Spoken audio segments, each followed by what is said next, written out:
Good afternoon, fans. This is your girl from Mel'S Mat Chat, and this is episode 338, 333 of the podcast. How y'all doing?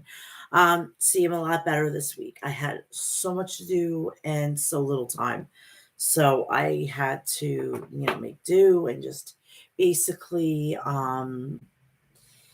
go on what I had on. I didn't even get a chance this last week to go and even take a shower. I was just legitimately cleaning my entire house, cleaning it. I also had to do laundry. Oh my God, this is already starting. So I just couldn't get a chance to go and do anything. So I'm hoping that, you guys are a little bit better this week. I'm a little bit cleaner, a little bit sexier, you know. But I told you I'd come with a nice shirt. Nice so you can actually see the boots, all right? So they're real. They are real, and they hurt. Trust me. So I'm hoping everybody's having a decent day. I'm having a decent day. Um, some stuff has come up, and I'm stressing about it. But good thing is that my treatments are going well, and the incision is healing very nicely. So um, it is what it is. But I'm hoping everybody is going to just have an amazing weekend. I'm going to go see my son. I actually have company coming over. So I'm really excited about that. Next week is going to be dedicated to my mother because it's Tuesday is her anniversary of her death. So I'm going to go the afterwards. So but obviously if it lands on the day, that would be the day that I dedicate. So next week it's will always be the memorial show for my mom, the dedication to my mom, because she died 2 years ago Tuesday. And I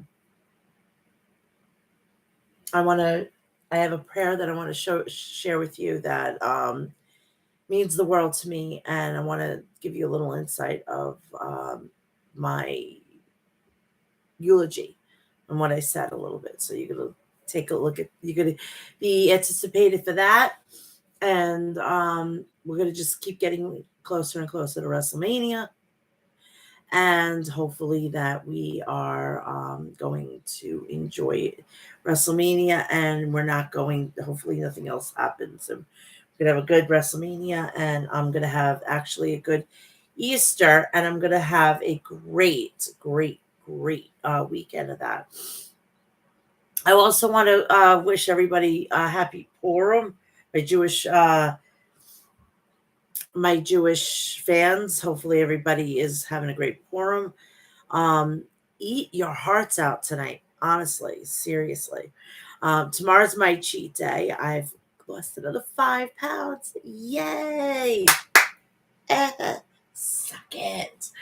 So I'm really happy with that. And I'm just, going through and everything. But what we can't get through is please do me a favor. Go check out the people over at Maestro Classics at maestroclassics.com. Visit their website for all your beard essentials. I'm telling you, great people over there. They're doing some great work. So go check it out on their website. Do me a favor, go check out Liquid Death at liquiddeath.com. Visit their website for all your artillery to murder your thirsts. They got iced tea, unflavored water, unflavored seltzer water, flavored seltzer, and sports packs. You can change any drink of that into even the iced tea isn't bad. So go check that out. Also, please do me a favor, go to Death Wish Coffee at deathwishcoffee.com. Visit their website and get all your coffee essentials. And if you're into the skulls and everything, they got you covered. They have come out with a new flavor, Almond Alive. I can't wait to try it. I still have to try a lot with the Nutella one. I wish everything was on fucking Amazon Fresh, because then I'd order the 2 boxes and it gets delivered to me and whatnot. It's on the regular Amazon, but I'm not paying. Not paying. It should be in Amazon Fresh, but what can I do? Please do me a favor and go check out HOG Wrestling at hogwrestling.net, House of Glory. They have an event coming up on Friday, April 5th. It will be in conjunction with Wrestling Revolver. You could probably still get tickets on their website. They will they'll be having Mustafa Ali versus Amazing Red, Alex Shelley versus Hog champion Mike Santana, and the Rascals, Grizzled Young Veterans, will be there, and Steve Macklin versus Charles Mason. Right the next month, legitimately to the date, May 5th, Cinco de Mayo, La Casa del Gloria. 4 people have been announced: Phoenix, Psycho Clown, Peta El Zero Mieno, and Sexy Star. That's going to be a good one. So go get your tickets. And if you're in the Boston area, you're going to get a chance to get sample of House of Glory. And I hate to break it to you, but El Helio Vikingo will not be there. He had given up his AAA Mega Championship, so he will not be there. He's got some sort of, I think, knee or neck injury. I'm not 100% sure, but please go check that out on his social media. But will be there is former WWE superstar Mustafa Ali, or Mustafa. And I've been saying it wrong for years. I've been actually saying it wrong for years. I thought it was Mustafa. It's Mustafa. So I'm wrong. I had to wait till it come out of his mouth, because I thought people were saying it wrong. Like, no, it's Mustafa. No, it's Mustafa. So now I've been corrected. So now I'm gonna start calling him Mustafa Ali. So that is that. Let's get a little. Please do me a favor. While you're here, like, share, and subscribe. Turn on the bell for all notifications, so when I go live or upload a video, you will know about it.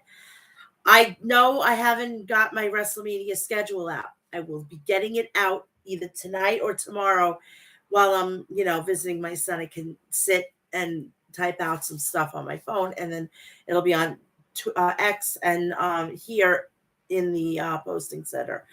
Also, please go follow me at Mel's Mat Chat on Instagram, Threads, Facebook, X, TikTok, and Cameo. I'm all on the major platforms. I'm trying to get more places to, be at and whatnot. Please also, again, April is coming up really, really quickly. And April 1st, it starts Autism Awareness Month. Please, on April 2nd, please wear blue.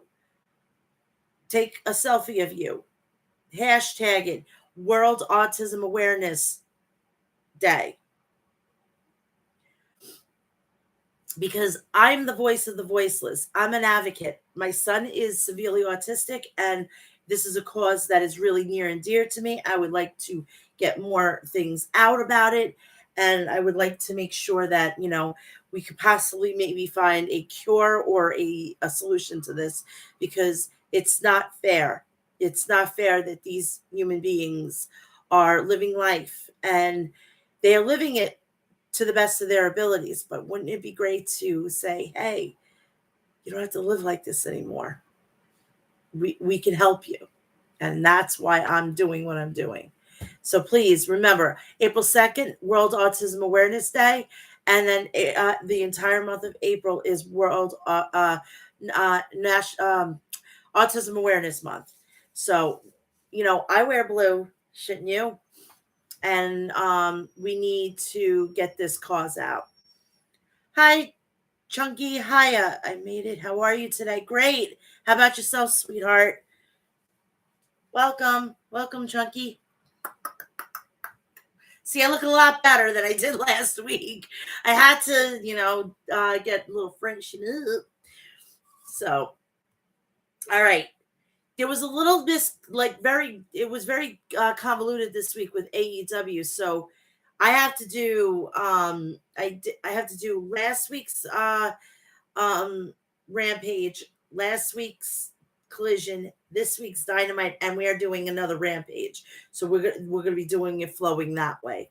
So Peasant Pagan, damn, you're looking fine. See, I clean up really good today. Thank you. I'm okay. Lazy Friday. So is me. Peasant Penguin, welcome, welcome, welcome. So yeah, I do clean up really, really nice, and of course I had to wear something to accentuate these luscious apps. So I hope everybody loves, because I know I'm looking scrumdiddlyumptious. All right, we're gonna go with WWE first, and then we're gonna go into AEW. When WrestleMania is come and gone, we're gonna switch to all AEW because their pay-per-view is April 21st. Dynasty coming from St. Louis, Missouri.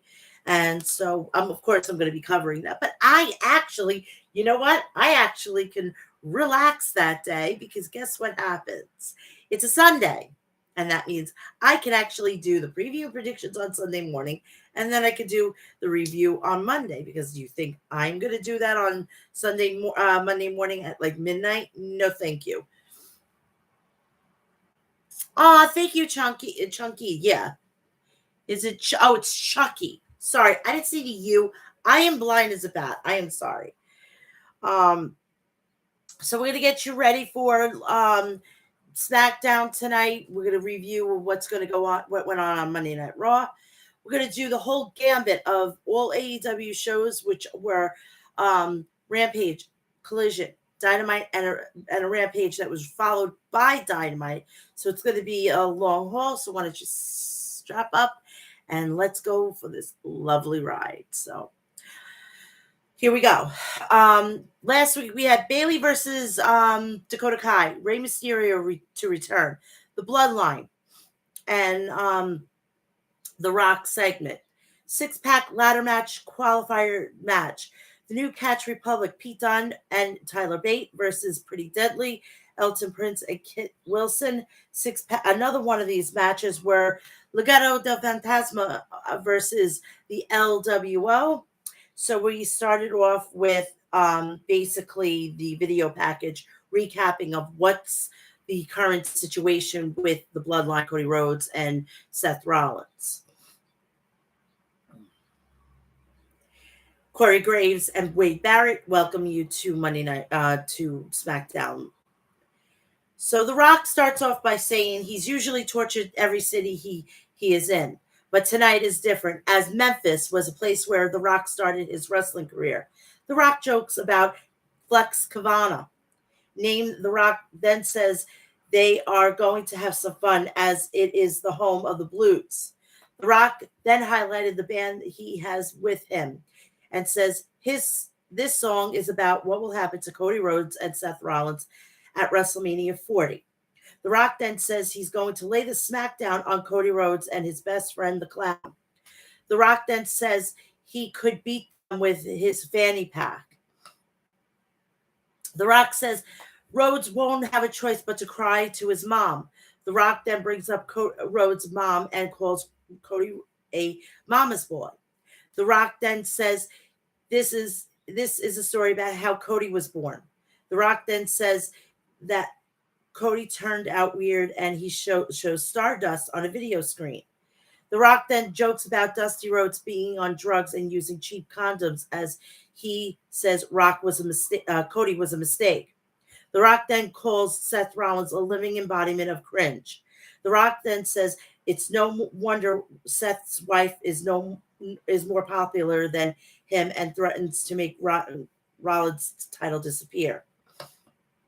The Rock then makes jokes about Jamon and turns his attention to Cody's crybabies, and then says he has to pay cash for sex. Thank you, Sly. Hi, Sly. Hi, House of Weenies. How's Zenny? Hi, Sonic's Toe. How are you doing? Mel got mommy milkers on display today. Wowzers, definitely. Mama, that's looking good on you. Damn, those are beauty tatas. Well, I told you these things were dangerous. They're F's. 48 F's.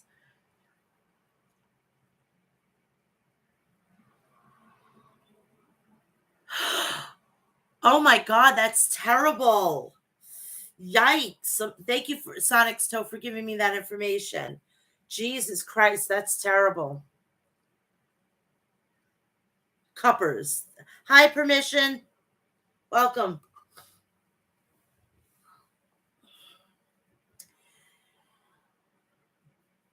The Rock then says Cody will bleed and those cryberry bitches could cry about it. The Rock then says they can all kiss his ass. The Rock then says there are some lines that you don't cross. They can all kiss the ass of the final boss. The Rock then ends his song and gets serious and brings up Cody slapping him on SmackDown. The Rock then says Cody had grown some balls and he is waiting to see how Rhodes would respond. The Rock then criticizes Cody for crying. The Rock then turns to his attention to Mama Rhodes. He says he will make Cody Rhodes and his family pay at WrestleMania 40. The Rock says then the title will be staying with Roman Reigns, and he will give his weight belt covered in blood, Cody's blood, to his mom at WrestleMania. The Rock then says he will whisper in her ear of Cody's mom, "What can I say except you're welcome?" The Rock then ends the segment by saying, "If you smell what the final boss is cooking." Now, if you're wondering what the heck is, what can I say except you're welcome? It's a line out of Moana. So if you didn't know, now you know. Chucky has a drooling face, House of Winnie's. So that is so sad. Yeah. Um, Sad. I'm so sad. We go to the first of two of six-pack challenge qualifier matches. The first one was LWO versus Legado del Fantasma. The match starts off with Angel and Humberto controlling the action and isolating Cruz del Toro early on. The LWO then tried to get back in the match and dive onto their opponents at ringside. Del Toro then hits a springboard moonsault on Humberto, gets a 2 count. Humberto then gains the upper hand and grounds Del Toro. Angel then knocks Joaquin Wild off the ropes with a cheap shot. Angel and Humberto then pushes Del Toro off the top rope, sending him crashing to the floor. Del Toro then tries to get back in the match with his Spanish fly. Wild then comes back with a flurry of offense. Wild then hits Angel with a tornado DDT. Angel and Humberto take control of the match and get the win with a double team maneuver on Wild. So they win and they move on.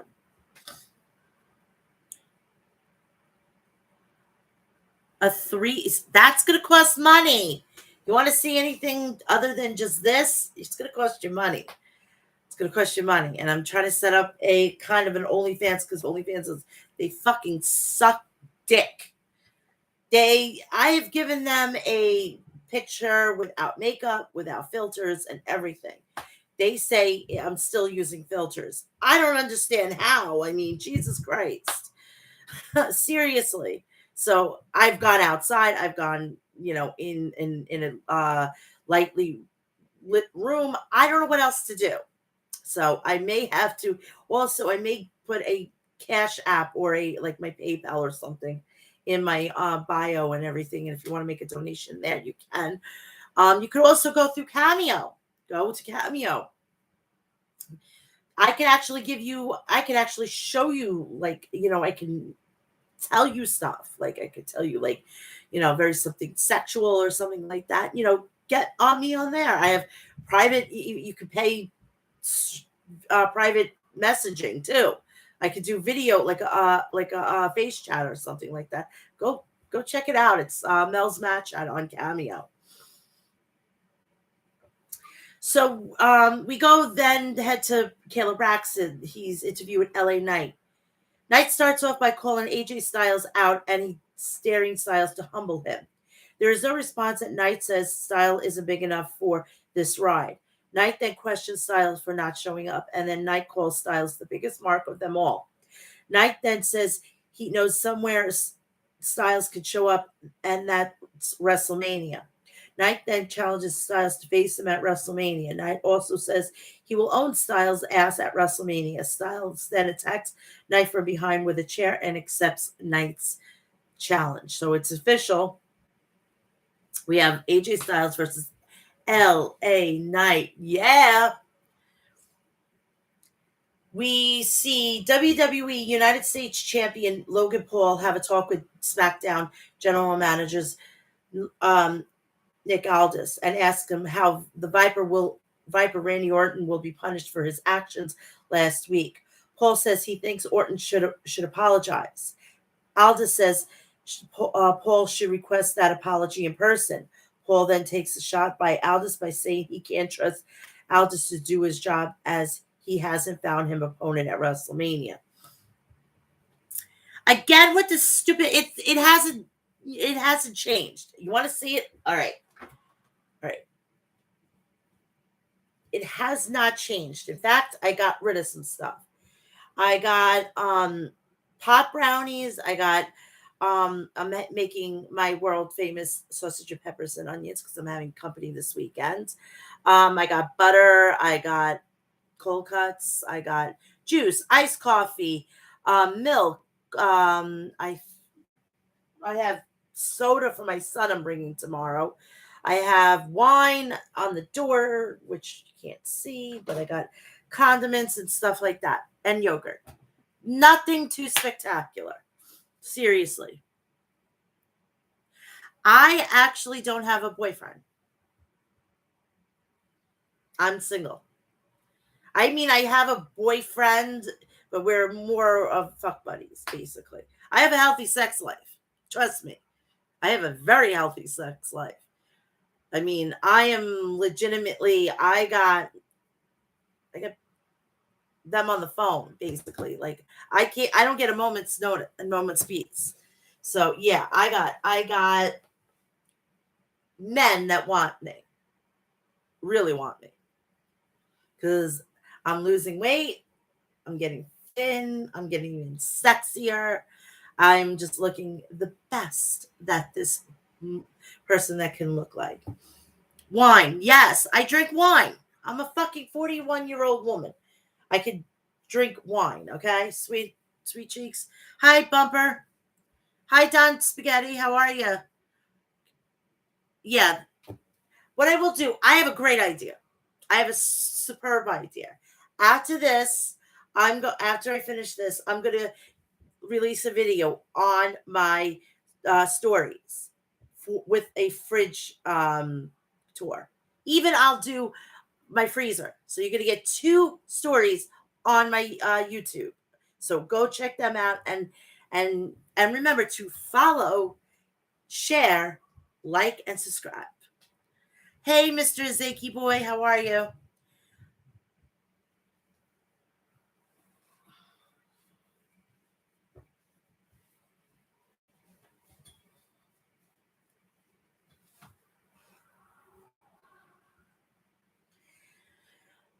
So anyway, we're moving on to a video clip of the United States champion Logan Paul announcing that SummerSlam will take place in Cleveland, Ohio. The Bloodline. They were walking backstage and Kayla Braxton skissed the shit out of them. I love that. I love that. Paul Heyman sells it so well.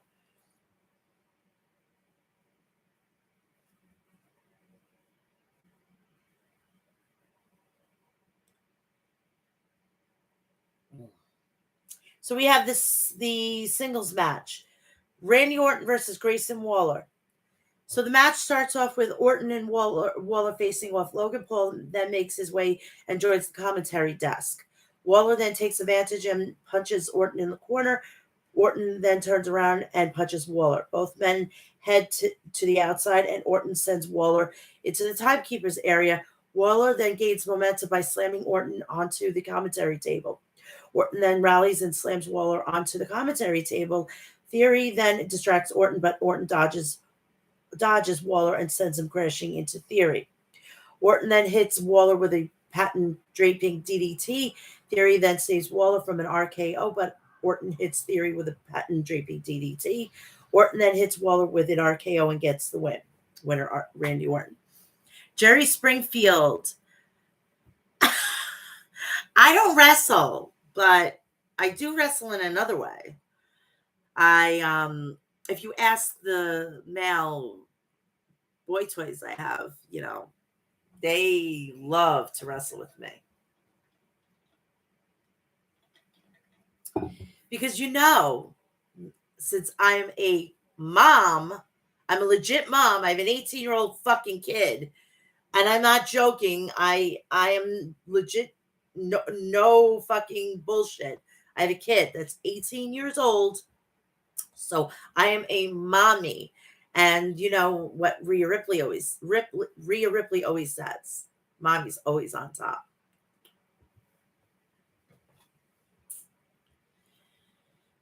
So then after the match, Theory hits Orton with a chop block and invites Logan Paul in the ring to help beat Orton down. Paul then makes his way into the ring. Theory holds Orton in place. Paul then looks to deliver a right hand to Orton, but Kevin Owens makes the way down to the ring to make the save. Owens then fights Theory off and Paul leaves the ring. Owens then helps Orton up, and Orton almost hits Owens with an RKO, presumably thinking it was Paul, Theory, or Waller. Orton then hits a stunner on Theory, and Orton follows it up with an RKO. SmackDown General Manager Nick Aldis then makes his way out to the entranceway and asks Paul if he got the apology from Orton. Aldis then informs Paul that he will be defending the title against Owens and Randy Orton. Aldis has had his tricep surgically repaired. I don't know if he's going to be there tonight on SmackDown. I don't think there should be he's had his surgery like 2 weeks ago. If Punk could get on a plane, he could get on a plane. Yeah, yes. Jersey Phillip, hey, how are you? Mr. Zaki Boy, favorite wrestler of all time? It's got to be the Nature Boy, Ric Flair. Woo! Now it's anybody from the fucking Judgment Day. Preferably Miss Rhea Ripley. Oh, the things I would have her do to me, and I would totally say, please, ma'am, let me have another. And if you don't get that reference, please do me a favor. Go check out Animal House. You'll get it. Seriously. Son of a bitch. She is yummy. I have two women in the world of professional wrestling that if they came knocking on my door right this instant and said, you have to give up all men and I'll marry you right now, it would be Stephanie McMahon and Rhea Ripley. That's it. I would totally give up all men for them both.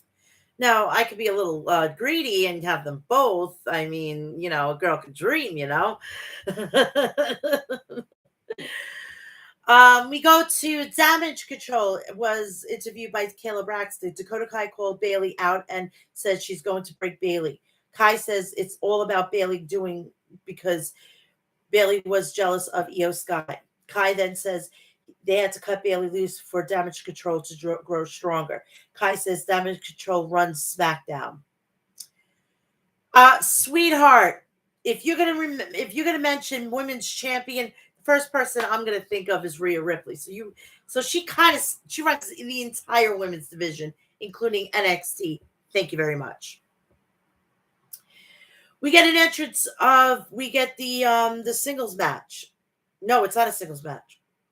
It is. I'm sorry. Santos Escobar versus Dragon Lee. This match was phenomenal. I loved every minute of it. The match starts off with Lee taking flight to Escobar and gaining the upper hand, and he stuns Escobar with a kick. Lee then hits a powerbomb on Escobar and gets a 2 count. Lee then kicks Angel and he tries to interfere, and Lee takes Humberto down with a Hurricane Rana. Lee gets back in the ring, and Escobar takes advantage by hitting Lee with a Phantom driver and getting the win. Winner is Santos Escobar. After the match, Legado del Fantasma continues to beat down Lee in the ring, but Carlito makes his way down to the ring to make the save. Escobar then runs Carlito over, but the WWE Hall of Famer Rey Mysterio makes his way down to the ring and delivers some right hands on Escobar. Mysterio then hits Escobar with a Hurricane Rana that sends Escobar crashing onto the ropes. Mysterio then looks for a 619, but Escobar escapes before Mysterio can deliver his finisher. Ray then grabs the mic and says he's supposed to be him and Escobar together. Mysterio then challenged Escobar to a singles match next week and promises to slap the arrogant smile off of Escobar's face.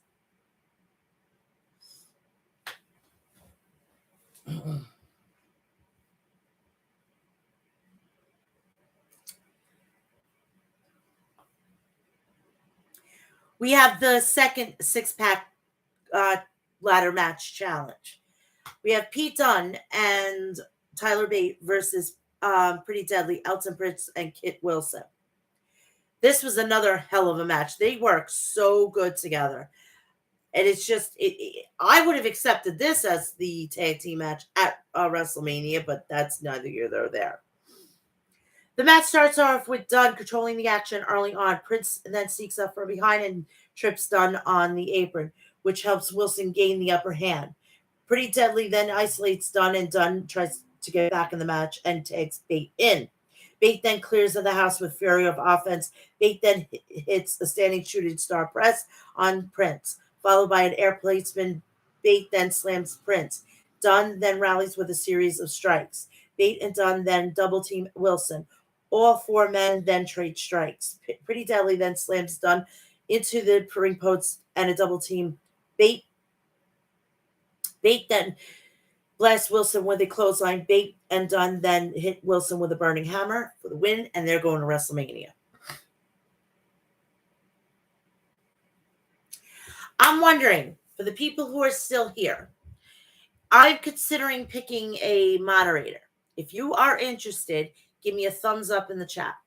That's all. If you're interested to being, I'm only picking one moderator. If we get more people, let's just say if I get over 500, I'm going to get another moderator, and we're going to just go like every 250 until I get to maybe 1,000, and then I'll just increase it every 100. But if you want to be my I'm a horrible mod. All right. Sonic's Toe, you want to be my mod?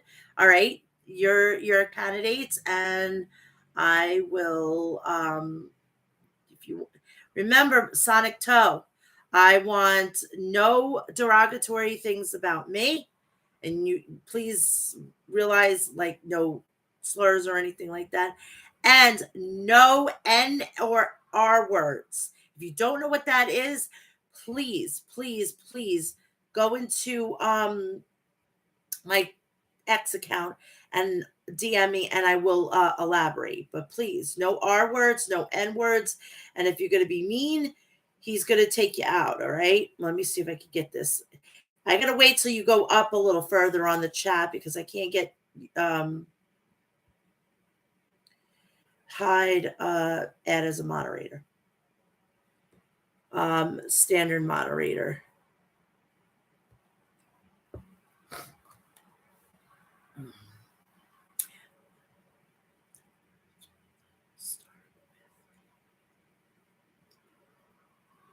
No, you can. It's all right. The N word is, you obviously know what that is. The R word is basically it's a derogatory term to special needs human beings.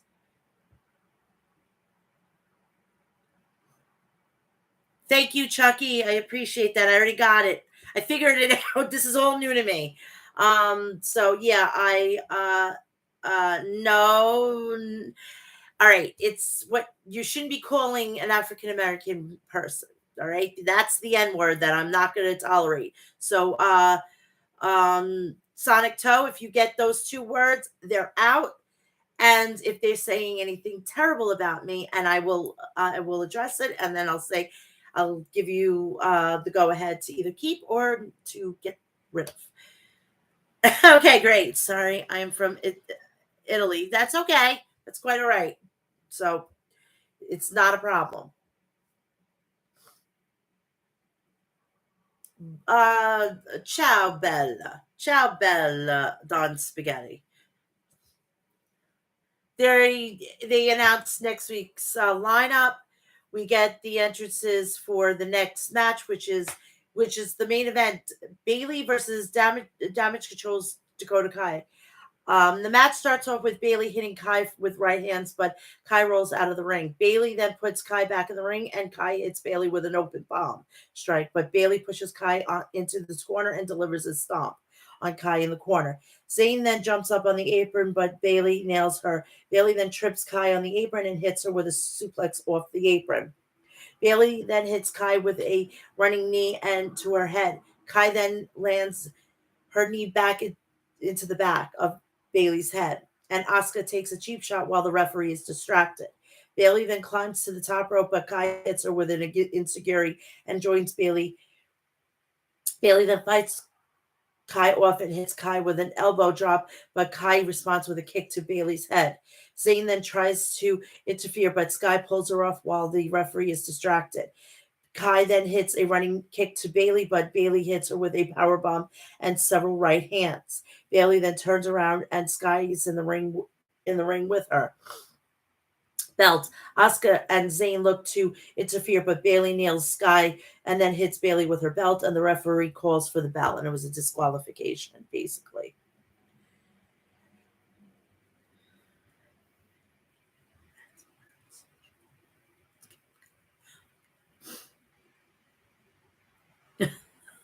Yes, don't use that, please. Please, for the love of God, Sonic Stone, what you just typed, nobody else gets to use it if they're not African American, okay? And if I'm saying it wrong, I'm sorry. I don't know what to reference, you guys. I'm nervous. I'm a nervous Nelly here. Hey, Bumper, welcome. So then after the match, Zayn and Asuka join Sky to continue beating down Bailey, but Naomi makes her way down to the ring to make the save. Damage Control outpowers Naomi and Sky, hits Bailey with an over the moonsault as the rest of the Damage Control hold her in their place. Damage Control stands tall at the end of the show. Sonic, why are you doing that? Please don't make please can you don't do that, please. I don't like that. Please, I beg of you.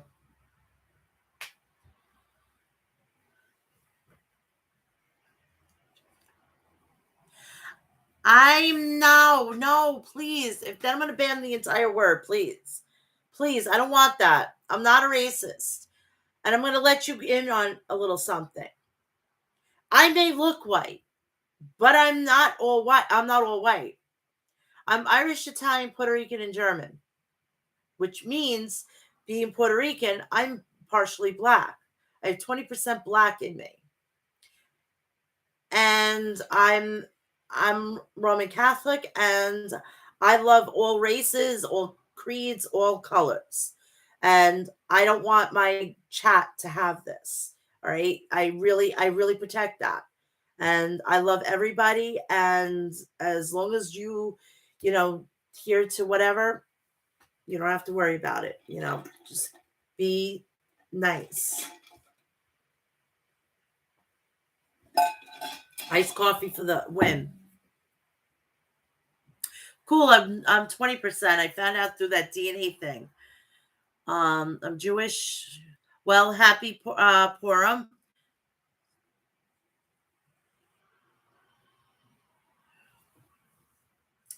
Again, happy Purim to all my Jewish fans. Yeah, yeah, I did the test too. That it was crazy. It was so crazy how much I was. My dad found out he was 40, so that I took and I just but then I got it and I confirmed everything that we were saying. I may even have more. Even black people. All right. Stop it. Stop it. So yeah, it was crazy. I even found out that I was like a very minute portion of Transylvanian, you know. I mean, maybe it's just because my hair is dark and I love dark clothes and I love dark makeup. Maybe that's the whole situation. Could you imagine I'm a descendant from Count Vlad? That would be hilarious. I mean, I'm gonna do more research on it, but if that happens, now I understand why I don't like to sleep at night. I like to be up at night and I like to sleep during the day. Then it would make so much fucking sense, right? And that's why I'm such an evil and twisted and deviant human being.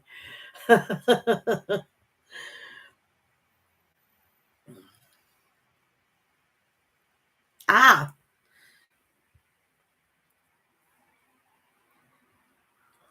so we're gonna go to Monday Night Raw and then we're gonna switch over to AEW. So here's what happened on Raw this week. Raw and SmackDown were main evented by women. Shocking. Um, Becky Lynch had become an American citizen, so welcome, my fellow American. Welcome to the country. And she visited the White House. And I'm not going to say anything because if I say something, I'm going to be really ridiculed. And I'm not going to say anything because you guys are going to get me. And I'm not going to be canceled for that. On the terror attack in Moscow, please. I got no idea about Moscow. I have no idea. You could go and turn on to CNN or, BBC or something like that. I have no idea. All right, Monday Night Raw. The lineup went as follow. We had a last man standing match, Becky Lynch versus Nia Jax. The Intercontinental Championship contract signing, Gunta versus and Sami Zayn. We had two ladder matches for the tag team titles, qualifier matches. And we started off with the American Nightmare walking his way into the arena with his dog, Pharaoh. Pharaoh has gotten more fucking airtime than he has in AEW. I think that's hilarious. And also DIY and the Creed brothers were arriving in the arena as well.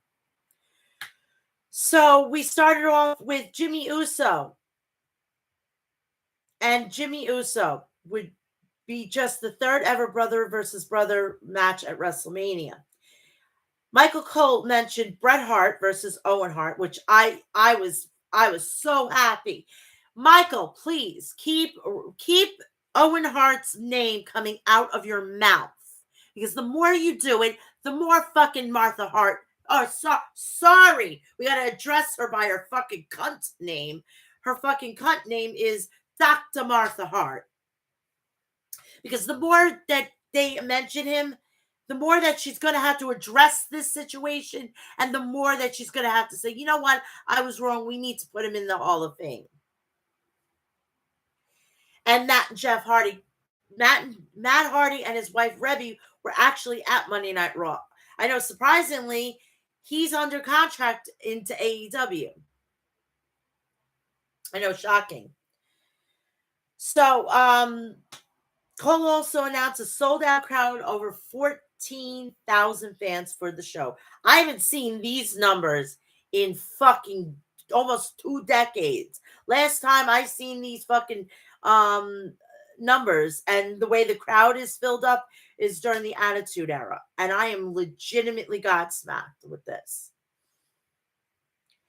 So main event, Jey Uso makes his way down to the ring, and he gets in. He starts off by welcoming everybody to Monday Night Raw.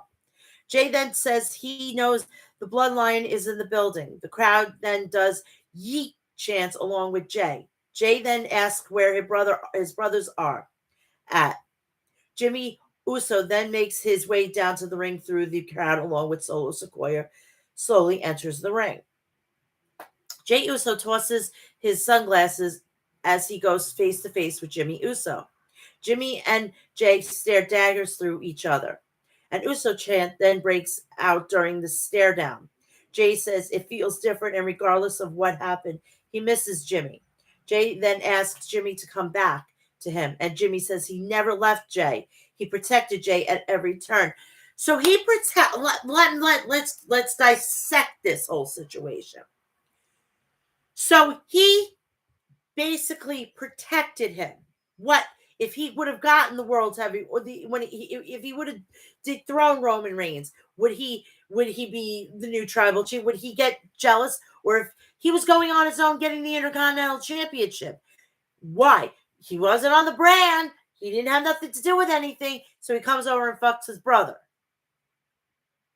So I think he's obsessed with him and he's jealous of Jey. Sorry. Jimmy also says that Jay's idea to leave the blood. Jimmy also says it was Jay's idea to leave the bloodline. Jimmy also says Jay goes off and becomes one of the biggest stars on Raw and a tag team champion without him. Jimmy also says Jay forgot about him and everything Jay is because of him. Jimmy then tells Jay that the biggest moments of his career happened because of him. Jay then says, nah, as the biggest moment of his career is going to be at WrestleMania 40 when he knocks the yeet out of Jimmy's ass. Jay then nails Jimmy and Solo Sequoia jumps on the apron. Jay then knocks Solo to the floor and Jimmy super kicks Jay. Solo then attacks Jay from behind and the American Nightmare Cody Rhodes comes down to make the save. Jimmy, he takes out Jimmy and Solo and then misses a clothesline and gets hit with a Cody cutter. Jimmy and Solo then retreat as Cody helps Jay off the mat. So that is that.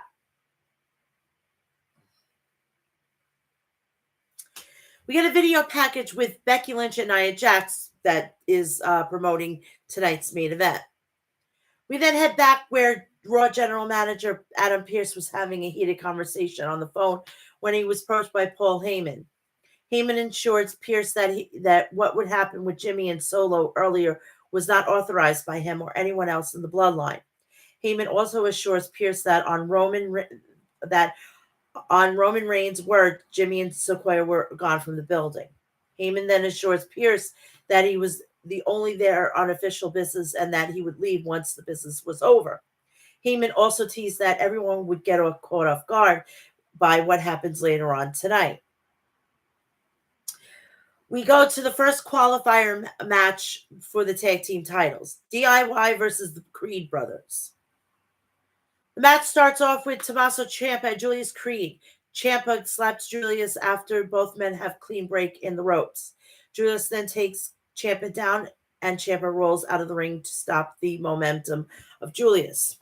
Brutus then tags in and throws Ciampa with a hip toss. Gargano then gets a blind tag after a double team.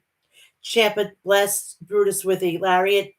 Gargano and Ciampa then hits an assisted sliced bread number 2 on Brutus. Gargano and Ciampa then deliver stereo dives on the Creed brothers and pat themselves on the back while sitting on the apron a la Barry Horowitz. The Creed brothers then take over the match and get a near fall after a series of standing moonsaults. Gargano then breaks up the Brutus ball and Brutus sends Ciampa onto the commentary desk. Ciampa then hits Julius with a reverse DDT. Ciampa then manages to tag in Gargano and Gargano clears the ring. Gargano then gets a near fall and after a slingshot spear. Ciampa then tags and Gargano takes Brutus out with a suicide dive. Ciampa then hits an air raid crash off the second rope, but Julius kicks out at 2. Ciampa and Julius trade strikes, and Julius hits Ciampa with a lariat and puts him in an ankle lock. Gargano then tries to break it up, but Julius powerbombs Gargano. Brutus then puts Gargano in an ankle lock, and Ciampa kicks Julius into Brutus to break up the both holds. Gargano then puts Brutus in a Gargano escape while Ciampa and Julius in the Sicilian stretch. The Creed brothers then counter and send Gargano and Ciampa into each other. Brutus and Julius then both hit moonsaults on Ciampa, and Gargano breaks up the pin. After serious several Gargano then super kicks Julius, while then has Ciampa rolled up. Julius then gets a rolled up by Ciampa, and Ciampa gets a 1, 2, 3, and they're going on to WrestleMania. So now DIY is going to be at their first WrestleMania, and congratulations to them. DIY is going. Do you have a Snapchat? I do, but I don't really spend too much time on it. I don't really spend too much time on it. I I have it for 3 people, and that's it because they're overseas.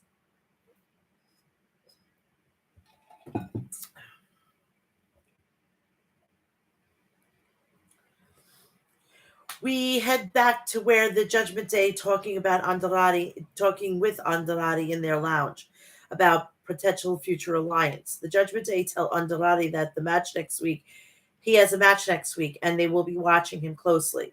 Andrade and then cross paths with Priest as he leaves. Priest then abonishes JD McDonough for losing last week, and the Women's World Champion Rhea Ripley says Ricochet made a fool out of McDonough. Ripley then says Dominic will make an example of Ricochet. Dominic was caught off guard by this, but Dominic says he will go to Pierce to make it official. They announced Thunderbolt Patterson will be inducted in the 2024 Hall of Fame. So we get the women's tag team match. Candice LeRae and Indy Hartwell versus Kaden Carter and Katana Chance. The match starts off with Hartwell getting a blind tag from LeRae and hitting Carter with a big boot. LeRae then tags back in and delivers a number of shots on Carter. LeRae then misses a step-up senton and tags back out. Chance then tags in and delivers a flurry of offense on Hartwell. Chance flips out of the suplex attempt from Hartwell and tweaks her knee. Then the referee then tells Hartwell to back away. LeRae then tags herself in and hits a baseball slide on Carter. LeRae slams Chance's injured knee into the post and puts her in a modified single leg crab, and Chance taps out. After the match, Hartwell looks upset at LeRae. LeRae then celebrates with a huge smile on her face, and then we get a video package of what happened with The Rock on SmackDown. Love them, wholesome. I've got to give a little attention to the girls here. La, la, la, la, la. Bray, we get a video package for Bray Wyatt's documentary was then announced on Peacock, where Bo Dallas, Joe Offerman, John Cena, Alexa Bliss, and the World Heavyweight Champion Seth freaking Rollins were interviewed. The American Nightmare, Cody Rhodes, heads to the ring. Cody Rhodes started off by saying he will challenge for the undisputed WWE Universal Championship against the greatest champion in sports, Roman Reigns, in less than 3 weeks. And this Friday on SmackDown, he will speak with Roman Reigns himself. Rhodes also says they will have a bit of complication when it comes to The Rock, as during one of his Instagram promos, The Rock referred to himself as our favorite heel. Rhodes says The Rock isn't a heel, as The Rock is just an asshole. Rhodes then says The Rock made fun of him for crying in the ring, but The Rock has been crying behind the scenes since he came back. Rhodes then calls The Rock a whiny bitch, and says The Rock brought up his mother. So let's talk about The Rock's mom. Rhodes then says he knows The Rock's mom, and she's a lovely lady. Rhodes then says his mom isn't afraid of The Rock. Rhodes also says The Rock hasn't been in real action in years. So what happens when the bell rings? Rhodes then says, will The Rock bring big rock energy, or he will just have LDS, little dick syndrome? Rhodes then says WrestleMania, The Rock isn't going to be the final boss. The Rock is just going to be Reigns' side chick. Paul Heyman interrupts and makes his way down. Heyman starts off by apologizing for his actions. The last time he was on Raw, Rhodes then says he didn't ask for an apology, but Heyman can join him in the ring. Heyman decides to stay in the apron and says he is there to deliver a message from Roman Reigns. Heyman says he isn't trustworthy, but Reigns is the tribal chief of and of his word. Heyman also says when Rhodes goes face to face with Reigns, he will show up alone except for him, who was no physical threat to Rhodes. Rhodes then agrees. Heyman also says Reigns shows up alone. Rhodes needs to show up alone as well. Rhodes then agrees and shakes Heyman's hand.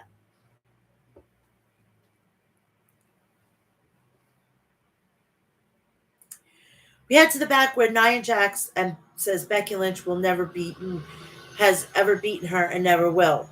Jax also says she will break Lynch's face again and take her spot at WrestleMania before finishing her business with Ripley. Jax says she plans on becoming the champion. Main event Jey Uso Jey Uso then approached Cody Rhodes in the back. Jey tells Rhodes that Reigns will not be alone and he will be there for Rhodes if he needs him. We get a singles match, Ricochet versus Dominic Mysterio. The match starts off with Ricochet putting Dominic in a waistlock. Dominic then hits Ricochet with a back elbow, but Ricochet delivers a series of strikes on Dominic and follows that up with a springboard back elbow. Ricochet looks to fly and land on Dominic on the outside, but McDonough pushes Dominic out of the way.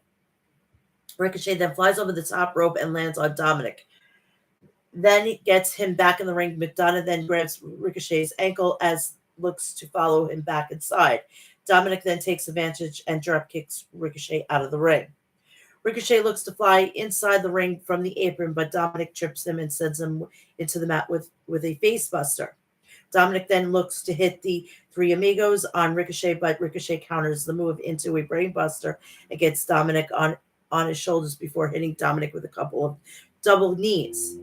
Dominic then looks to kick Ricochet on his midsection, but Ricochet catches it and delivers a kick on Dominic's head. Ricochet then goes for a 450 splash, but Dominic moves out of the way. McDonough then jumps up on the apron, but Ricochet hits him with a kick. Dominic then looks to take advantage and kicks Ricochet in the ropes, then calls for a 619. Ricochet moves out of the way and hits Dominic with a recoil for the win. And that is that. So after the match, McDonough looks to attack Ricochet, but Ricochet escapes. We head to the back where Sami Zayn approaches Chad Gable, starts off by saying last week's match was an honor. Zayn then says he hasn't been pushed like that in a long time and could have gone either way. Gable then says, yeah, it was great. Zayn then says he knew something was bugging Gable and asked what it was. Gable then resisted, but admitted last week's match meant more to him. Zayn then says it was unfair as he has a family at home and his kid cries when he loses too. Gable then says he couldn't tell Zayn what this meant to him because he doesn't know what it meant to him. Gable then says he knew all of that, but his issue wasn't about that. Zayn then wanted to know what it was about. Gable told Zayn he can't beat Gunther. So, you all know that Sami Zayn is not winning the Intercontinental Championship because they're going into France and Germany, Berlin, and they're not going to have Gunther without that title. It's either that or he gets a title shot with Drew McIntyre and he gets the world championship because he's not going to Europe without a title. It's not happening, people. We head to the back to the ring where Raw General Manager Adam Pearce is already standing as he is there to facilitate the Intercontinental Championship contract signing for WrestleMania. Pierce introduced Sami Zayn first, and Zayn makes his way down to the ring. WWE Intercontinental Champion, the ring general, Gunther makes his way down to the ring. Gunther starts off by saying that this is the contract signing for the most important Intercontinental title match in history, and Zayn is out here dressed like one of the bums in the audience. Zayn then, whoa, back up here, buddy boy. So I would dare you to say that to Roman Reigns because he dresses just like fucking Sami Zayn. So if you have the cojones to go up to the tribal chief, then you have balls of steel. Zayn says Gunther is starting to piss him off, and this isn't just another day at the office. Zayn says Gunther doesn't believe he could do it, and it's many people that don't believe in him. Zayn says that if Gunther asks the Usos, they will probably say they didn't think they would end their longest reign in tag team history, but look at what happened. Zayn then angrily signs the contract. Gunther then says Zayn should listen to his new friend Chad Gable, as Gable doesn't believe Zayn can beat him. Gunther then says when he looks into Zayn's eyes, he can see that Zayn doesn't believe he can beat Gunther as well. Gunther then says at WrestleMania, Zayn's dreams will meet reality. Gunther says sign the contract, and then Gunther then signs the contract and tries to leave, but Zayn tells him to wait. Zayn then gets in Gunther's face and tells him to look in his eyes. Zayn says that Gunther is looking into the eyes of the person who's going to take him down at WrestleMania.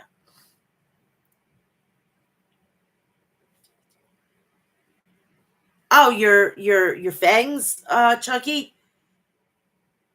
And Danger 592, welcome. I forgot to welcome you. Sorry.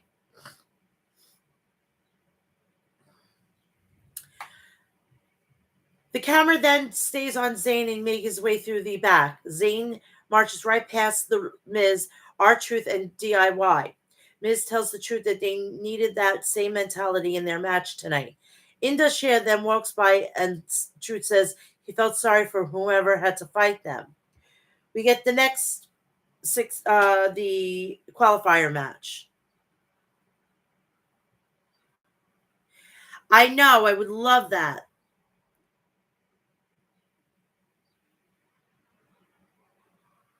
I would love to have it, but I'm not verified, so I'm not going to be able to do anything. I can't even post anything until it gets verified. But James Morrison, well, Morris, welcome. I love you. So that's going to be R-Truth and The Miz versus Indus Sher. The match starts off with Sanga roaring at R-Truth. R-Truth then immediately takes the Miz in, and Miz delivers a few strikes on Sanga. Sanga runs over the Miz and body slams Miz. Veer then tags in and delivers a leaping elbow drop on Miz. Indus Sher then takes turns working over the Miz. Miz then manages to take R-Truth in. R-Truth then hits a 5 moves of doom on Veer and puts Veer in an STF, but Sanga breaks it up. Miz and R-Truth then hit a double drop kick to Sanga. R-Truth and Miz then hit a lie detector skull crushing finale combination on Veer, but Sanga breaks up the pin. Sanga then hits an elbow on R-Truth in the face, and R-Truth falls on top of Veer. Miz holds Sanga's legs so he can't break up the pins, and R-Truth gets the 1, 2, 3, and they're going to WrestleMania.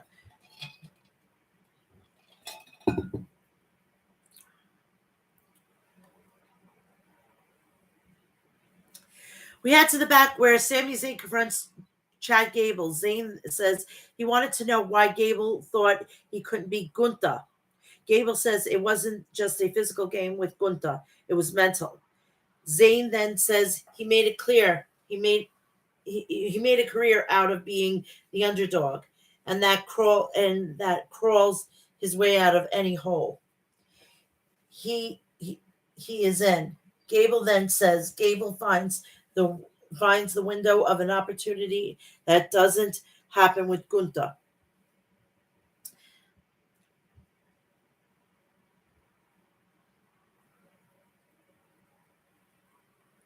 Gable also says Gunther is a different animal and Zayn has ever faced, and if Zayn doesn't change his mentality, he will not win. The Scottish Warrior Drew McIntyre heads out to the ring. He was making his way down, and basically this was an LA Knight Roman Reigns situation. Thank you, Chunky. Thank you so much, Chunky. Chucky, the doll. Chucky, the doll. Please, for the love of God, thank you. So McIntyre was not happy with what Rollins did. Rollins starts off by welcoming everybody to Monday Night Rollins. Then he says he didn't see McIntyre there and he was too busy soaking up the spotlight. McIntyre then says he knows Rollins has more and tells him to get it out of his system now. Rollins then says he thinks McIntyre is stupid and a hypocrite, but he has to admit that something he said was correct, and that is that he is a spotlight junkie.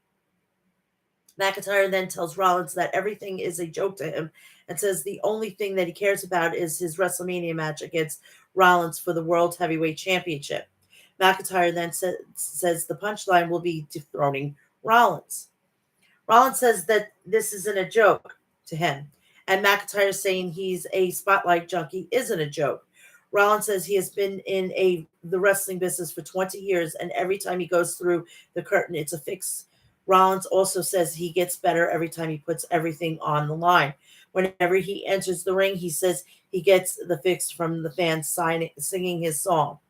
Rollins then says he will defeat The Rock and Roman Reigns at night 1 of WrestleMania with Cody Rhodes. And the biggest spotlight will be on him and McIntyre in their match at night 2. McIntyre then says Rollins has made the World Heavyweight Championship the workhorse title and admits that he had him. McIntyre also says Rollins lost him when he brought up the spotlight, then questions why their match just can't be about the title. McIntyre then says all that he cares about is that Rollins makes it to the ring at night 2. At night 2 of WrestleMania.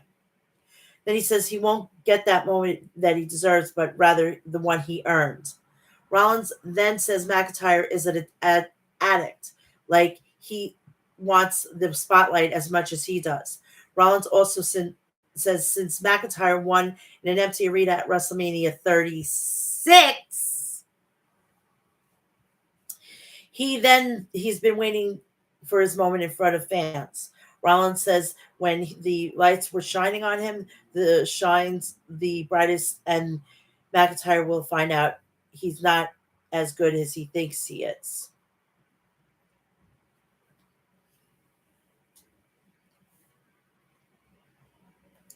We head to the back. Becky Lynch says she's just weeks away from Mania, but she says risking it all tonight because that's what she does. Both fucking Becky Lynch and Seth Rollins are fucking definite husband and wife. Jesus Christ. Lynch also says all she knows is taking risks and fighting, and she will be the last woman standing tonight. The Rock will be at Brooklyn, the Barclays Center, April 1st, and this is not a fucking April Fool's joke, honestly.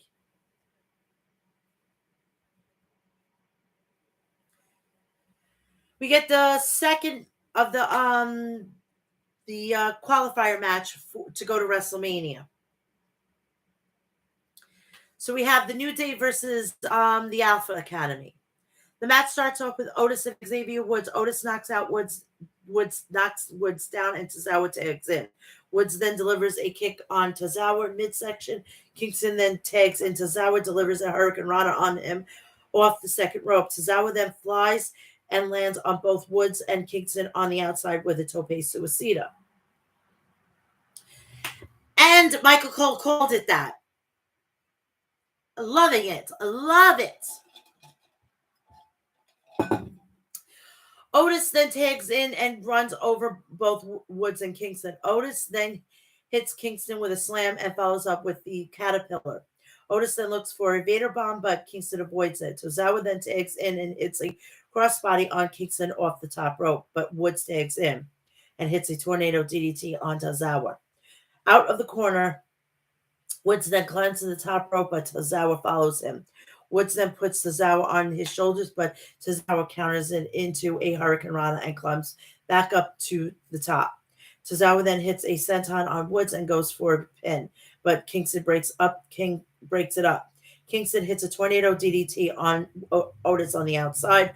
Tozawa puts Kingston down him when jumps on the apron, but Woods hits Tozawa with a spinning sit-out powerbomb. Woods then climbs to the top rope and hits an elbow drop off on Tozawa for the win, and they are going to WrestleMania.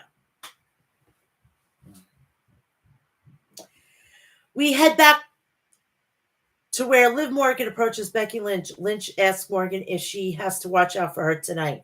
Morgan says tonight was Lynch's,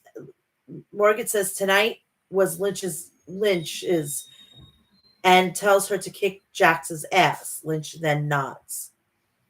Seth Rollins and Cody Rhodes then cross paths in the back. Both men then agree that Rhodes would be going to SmackDown alone.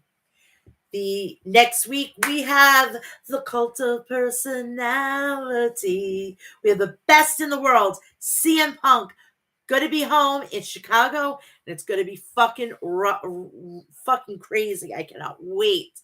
This will be the first time that CM Punk will be back in a ring in WWE since Survivor Series when he rejoined WWE. This is going to be fucking crazy. And I can guarantee you, before Monday, it'll be sold out, because as soon as he was announced, 1,000 tickets were sold immediately. WWE knows what the fuck they're doing, and they know that he makes them money. Do you think they don't have him under lock and key? Absolutely, they do. So he will be there, and it's going to be great. I'm hoping that there's going to be an announcement that CM Punk will be the host of WrestleMania 40 in Philadelphia. Philadelphia? I mean, Phil, come on. Come on. And we know that Miss AJ Lee will definitely be there. I mean, you think that she's not going to want to be there? I mean, come on. For her husband, just alone that will shed shockwaves into the wrestling world. We go to the last woman standing, Becky Lynch versus Nia Jax. The match starts off with Lynch hitting a dropkick on Jax. Lynch then knocks Jax out of the ring, but Jax lands her on her feet. Jax hits a Samoan drop to Lynch into the barricade. The referee then starts his count, but Lynch gets to her feet. Jax then runs over Lynch, but Lynch gets to her feet at 7. Lynch then hits Jax with a chair and goes for a manhandle slam on the chair. Jax then counters and hits a Samoan drop on Lynch on a stack of chairs, but Lynch gets to her feet at the count of 8. Jax then picks up Lynch up, but Lynch reverses it into a sleeper. Lynch then hits a DDT on Jax, and Jax struggles to get to her feet while the referee counts. Lynch then jumps off the top rope, but gets hit with a steel chair by Jax. Jax then continues beating down Lynch with a chair. Jax then retrieves a kendo stick from underneath the ring and continues her assault on Lynch. Jax then slams on the chair and delivers a leg drop. Jax then tells the referee to count, but Lynch starts to stir. Jax then hits Lynch with a chair repeatedly. Jax then puts a chair on Lynch's neck and sits on it so Lynch can't answer the referee's count of 10. Lynch then grabs a kendo stick and hits Jax to escape. The fight spills to the outside, and Jax hits Lynch in the head with the steel ring steps. Jax then hits her backslide by missing a leg drop on the apron. Lynch then hits a DDT on Jax on the ring steps. Jax then pulls a table from underneath the ring and pulls Lynch on the table and starts climbing a ladder. Lynch then slips off the table and sprays Jax with fire extinguisher. Jax then tries to spear Jax through the table, but Jax counters and hits a Samoan drop on Lynch through the table. The referee then starts the count. Jax then drags Lynch into the corner and hits an annihilator. The referee then counts and Lynch is moving. Jax then counts along with the referee. Lynch then rolls out of the ring and lands on her feet to break the count.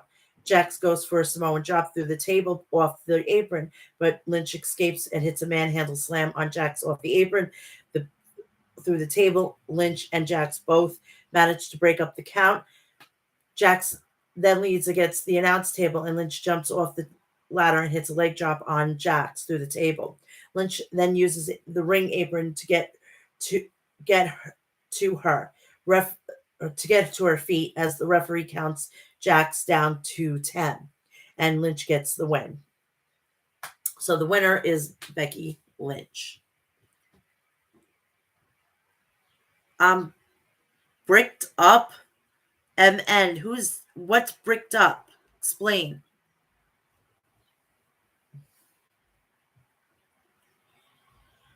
After the match, the women's world champion Rhea Bloody Ripley music hits and she makes her way down to the ring.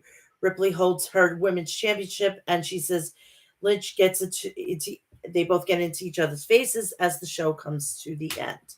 And that is it with WWE. So we're going to go to the AEW portion of this whole situation.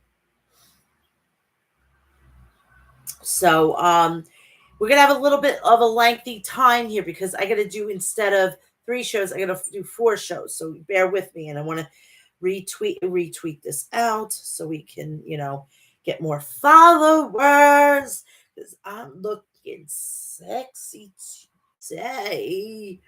Even though I got this massive zit here, which I'm trying to take care of.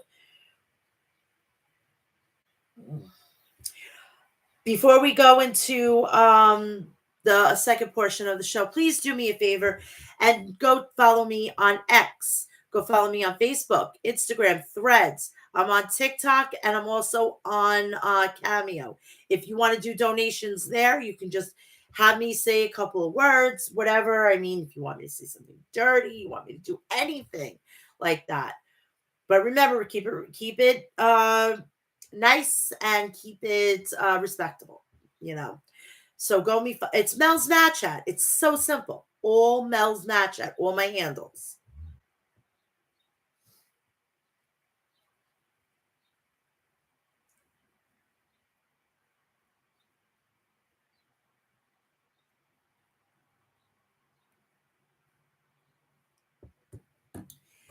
All right. We are going to go back to Rampage from last week. And please, while you're here, please like, share, and subscribe. Turn on the bell for all notifications so when I go live or upload a video, you will know about it. And I promise, I'm going to be a woman of my word. As soon as I finish this, I'm going to do the stories on YouTube. And I'm going to show you my refrigerator. So it's not that fucking spectacular, but I will do it and I won't have a problem doing it.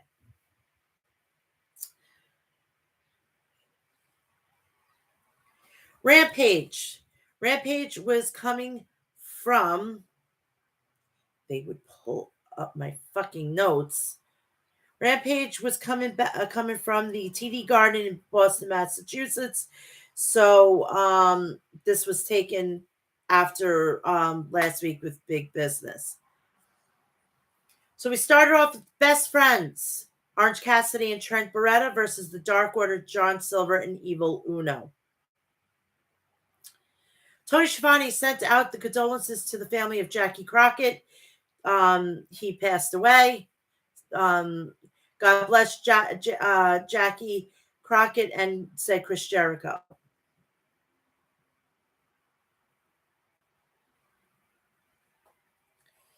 Evil Uno dropped Orange with a shoulder block. John Silver ran from behind, but Orange hit Silver with a Manhattan drop. Orange and Trent hit Silver with shoulder tackle. Trent took down Evil Uno with a drop toe hold. Orange climbed to the top rope, but Silver press slammed him. Trent hit Silver with a knee strike, but Evil Uno nailed Trent with a neck breaker. Evil Uno stopped a DDT from Orange, but Orange wasted no time and followed up with a stun to a millionaire. Evil Uno planted Orange with a something evil for a near fall. Orange kicked it into gear, kicking both members of the Dark Order. Trent tagged in and dumped Evil Uno and John Silver with a half and half suplex. Trent tried for a strong 0, but Evil Uno booted Trent, and Silver countered with a strong 0 with a Canadian destroyer. Orange flew through the ropes and spiked Evil Uno with a DDT on the arena floor. Evil Uno used a tilted world backbreaker on Orange in the ring. Dark Order used combo offense on Trent. Orange pulped John Silver with an orange punch and then served up to Evil Uno. Trent used the momentum from Orange Punch on Silver to finish Silver with a strong 0 for the pin. That look on Orange Cassidy is a sign of exhaustion, and that it's not a good sign for Orange Cassidy and Trent heading into the AEW World Tag Team Champion title tournament, said Excalibur. AEW Women's World Champion, Timeless Toni Storm versus and with Mariah May versus Kayla Spark and Little Mean Kathleen. The names have got to fucking go, I swear to Christ. We've got a first. The first time that Toni Storm has agreed to tag with Mariah May, said Tony Schiavone. Breaking news! Breaking news! Tony and Mariah came out of the gate strong, going right after Little Mean Kathleen, looking to send a message to the virtuosa, Deonna Purrazzo. Kayla grabbed a tag out, but dumped on her head by Toni Storm with a German suplex. Tony smashed Kayla with a hip attack. Mariah May followed up with a hip attack to Kayla. Toni Storm spiked Little Mean Kathleen, with a Storm 0, and then Mariah grabbed the pin. What a great mentor, Toni Storm. She hit the hip attack and let Mariah May make the pin, noted Chris Jericho. After the match, the virtuosa Deonna Purrazzo walked onto the ramp and brought her mystery tag team partner, Thunder Rosa. Thunder Rosa is going to be getting into this, and I'm so fucking thrilled.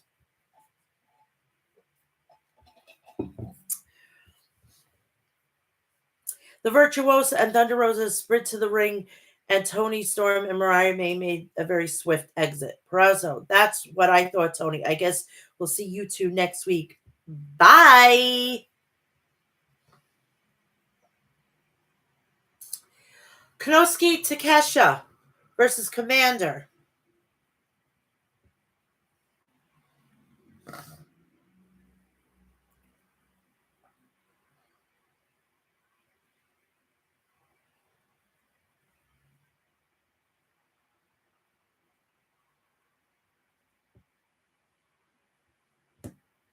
Commander avoided a big kick from Takeshita.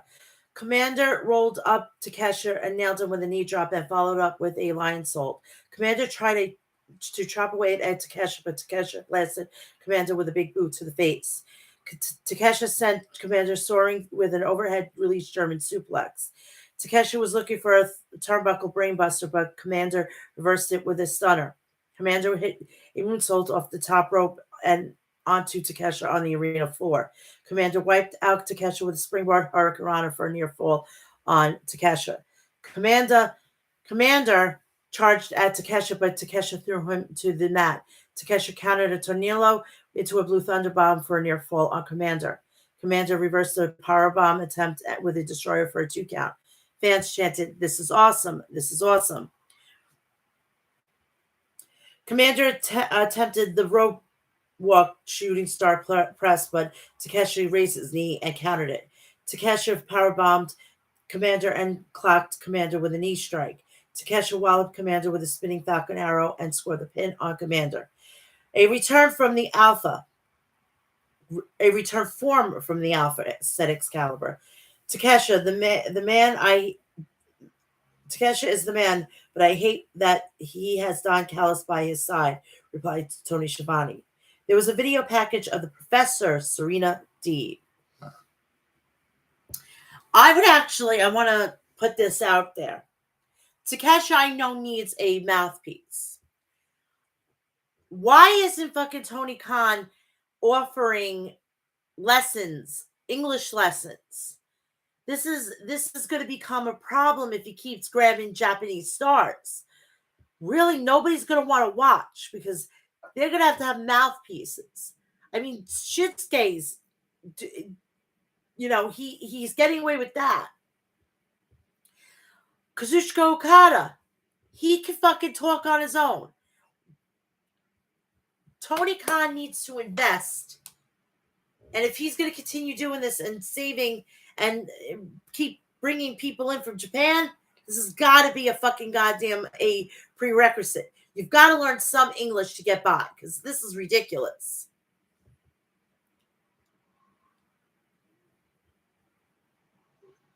We have a trios match.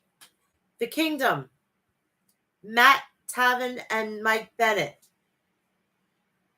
And Roderick Strong versus Top Flight and Action Andretti. Undisputed Kingdom are draped in gold tonight. Where have I heard that saying before? Could it be the Undisputed Era? Could it be the Shock the System?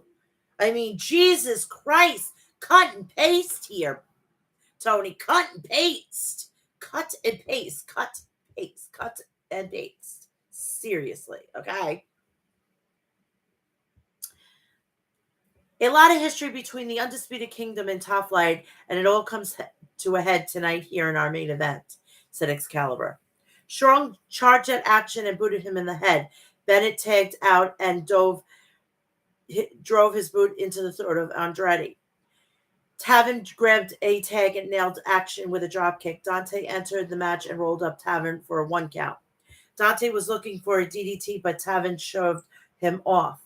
Darius tagged in, and Dante used Darius as a springboard, knocking Bennett out of the ring onto the floor. Darius and Bennett traded chops in the center of the ring. Taven tripped Darius from the outside. Roderick came in and dropped Darius with the elbow strike. Action rocked Roddy with a backbreaker combo, followed up by a shooting star press. Action went for the pin on Roderick, but Kingdom ran in to break it up. Action used a double back elbow on Kingdom to take them off their feet. Action clocked Roderick with a roundhouse kick. Top Flight and Action Andretti took to the sky and hit the Undisputed Kingdom with tope suicidas. Top Flight hit tandem offense on Bennett. Action splashed.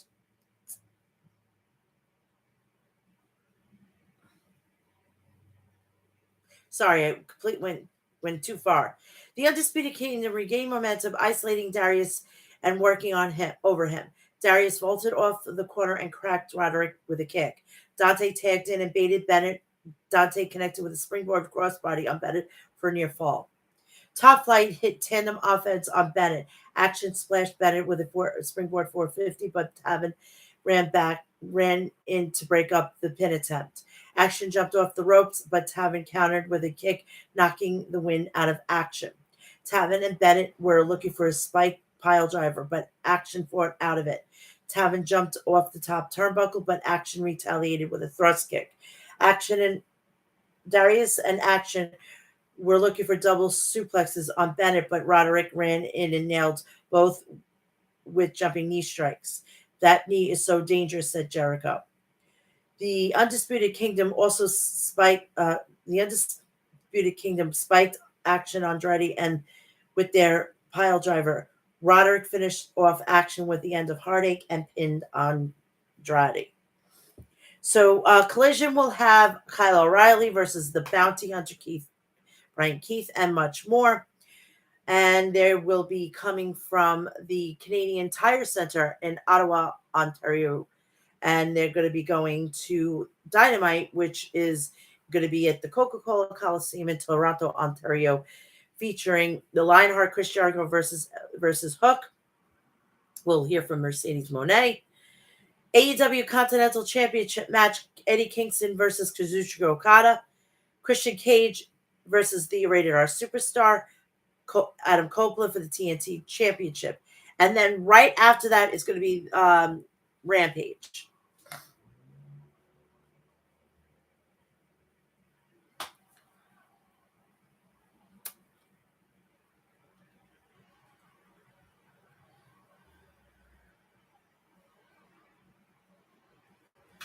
I am sorry, my tablet is so super slow.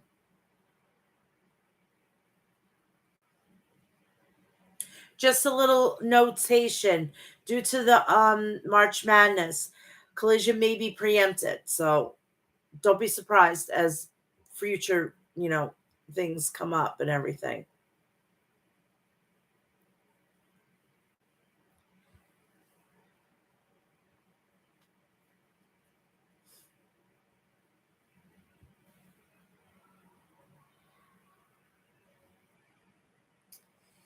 We started off with a killer match. The American Dragon, Brian Danielson versus Katsuri Shibata, former ROH Pure Champion. Danielson and Shibata chain wrestled at the start of the match. Danielson lunged his way out of a wrist lock. Shibata tried to keep his distance from Danielson's kicks. They locked up and traded kicks. Danielson stopped his way back on the back of Shibata's knees, targeting the hamstrings. Danielson kicked Shibata in the spine. Shibata rocked Danielson with forearms, but Danielson countered with butterfly suplex. Danielson put Shibata in a surfboard submission, but Shibata escaped. Danielson and Shibata traded chops until Danielson went low and chopped Shibata with a single leg takedown. Shibata suplexed Danielson out of the ring and followed up with a running PK from the apron. Danielson rallied back with a running drop kick, but Shibata chased after Danielson and clocked the American Dragon with a running boot into the corner. Danielson tried for a discus elbow, but Shibata countered and planted Danielson with a trip. Shibata and Danielson clinched one another and exchanged knee strikes. Shibata drilled Danielson with a Death Valley driver for a near fall. The fans chanted, "This is awesome! This is awesome!" Danielson rocked Shibata with a running knee strike. Danielson applied the label lock. Shibata managed to reach the ropes with his boot, forcing the ref to break the hold. Shibata taunted Danielson, inviting Danielson to kick him. Danielson obliged, and then Shibata served up straight pump kicks to Danielson. Shibata blistered Danielson with kicks to the chest. Now Danielson taunted Shibata and invited Shibata to kick him. They both sat down, slapped one another with open palm strikes.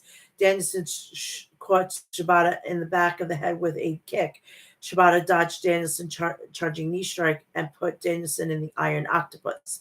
Danielson escaped after putting his boot on the rope. They grappled until Danielson was able to cradle Shibata to score the pin. "Take a look at the fans standing up, loving what they see from Danielson and Shibata," said Shivani. "Hell of a match," replied Nigel. After the match, they hugged one another and the sign of mutual respect. So that is that. The House of Black, Julia Hart versus Trish Adora. The match took place under house rules. The loser will be banned from ringside. The loser will be banned from ringside during the respective team's match later tonight. Trish Adora knocked Julia with a shoulder block. Julia escaped a body slam attempt and rammed Adora headfirst into the steel ring steps. Julia whipped Trish into the ringside barricade. Trish retaliated with shoulder breaker back in the ring. Julia dodged a pump kick and blasted Trish with a running knee lariat. Trish rocked Julia with a German suplex from her knees for a near fall on Julia. The champ fired back with a thrust kick. Julia nailed Trish with a moonsault and pinned Trish, racking up another win. I could just see that title getting handed to Mercedes, especially what I seen with what's his face, Kazuchika Okada.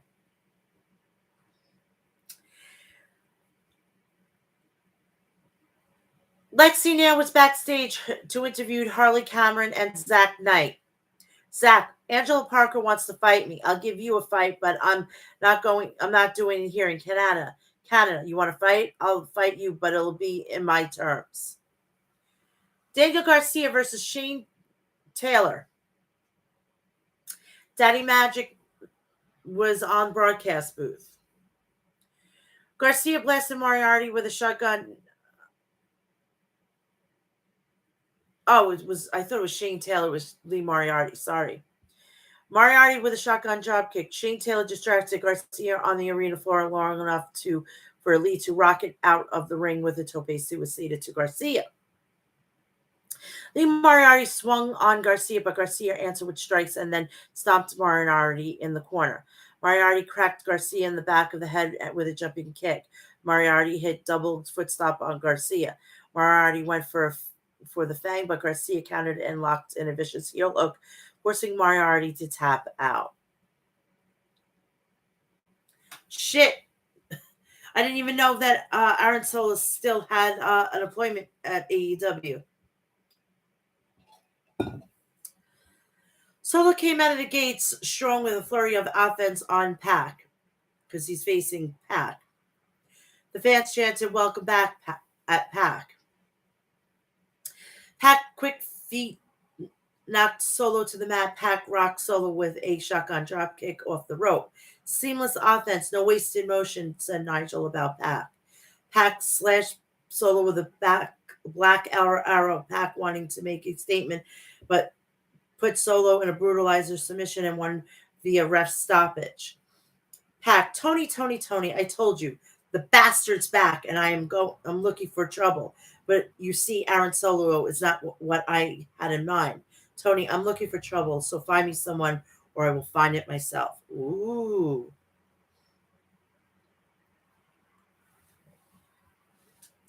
Bryan Danielson was backstage meditating. Danielson, I'm grateful that I'm about to have a match with Shibata tonight. I'm grateful that I was about to have a match with Shibata tonight. I'm grateful that I have a match with Will Ospreay coming up at Dynasty on Sunday, April 21st. He said when he gets in the ring, it's live or die, and he doesn't plan on dying. He can't walk in my shoes. Shibata and I were told we were never able to wrestle again. We banged on death's door. Say what you want about what we're willing to do. I know what we're willing to do, and I don't think you're ready for that. Claudio Castagnoli versus the Murder Hawk, Lance Archer. These two are former NXT alumni, if you want to know. They rammed each other with shoulder blocks. Neither man bulged. Claudio scoop slammed Archer, but Archer got right up. Claudio and Archer slugged it out. Two battling bulls in the ring. Claudio clocked Archer with a lariat, knocking Archer over the top rope.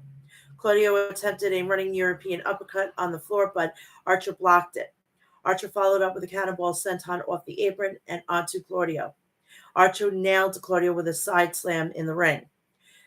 Archer signaled for the DDT, but Claudio reversed it and stunned Archer with a big vertical suplex.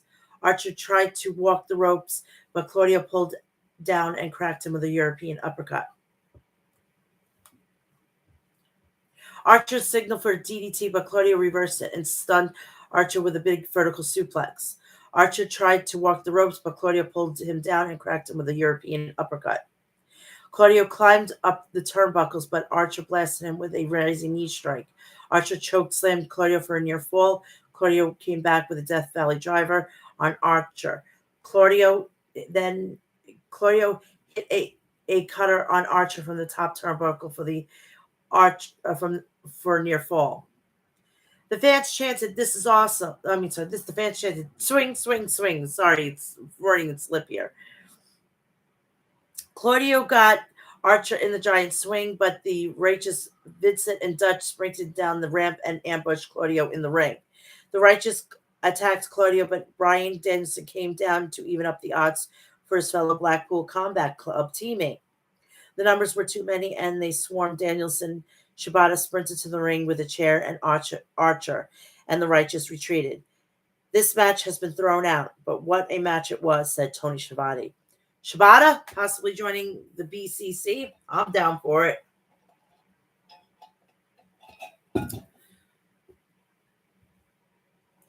Lexi Nair was backstage with Ruby Soho and Angela Parker.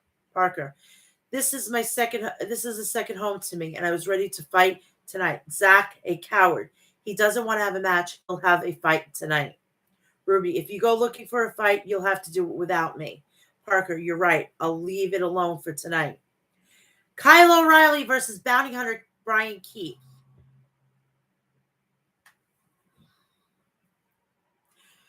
Kyle cracked Keith with a forearm. Keith baited Kyle in a connected with a spinning kick. Keith put O'Reilly in an abdominal stretch. Keith transitioned with a DDT, spiking Kyle on his head and neck. Kyle put Keith in a triangle choke. Kyle gave up the submission attempt in the search for something else. Keith battled back with a double underhook powerbomb through though. Kyle filed back with a lariat, a brainbuster, and an Armageddon submission hold, forcing Brian Keith to tap out. The Undisputed Kingdom came out to help Kyle celebrate. What a return to action, said Nigel. Lexi Nails was backstage with Deonna Purrazzo and Thunder Rosa. Lexi said Deonna and Thunder have never teamed before, but they are scheduled to face Toni Storm and Mariah May next week on Dynamite. Thunder Rosa, Toni and Mariah, you want drama? We're going to give you drama. We're going to stop all the games and all the jokes. We have a mission. It's TV time. AEW World Tag Team Tournament wildcard match. The Infantry versus the House of Black, Brody King and Buddy Matthews. Let's cover this.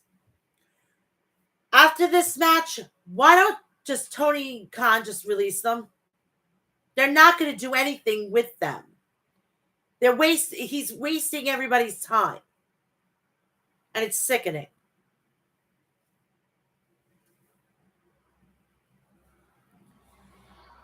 The winning team faces FTR in the quarterfinals of the tournament.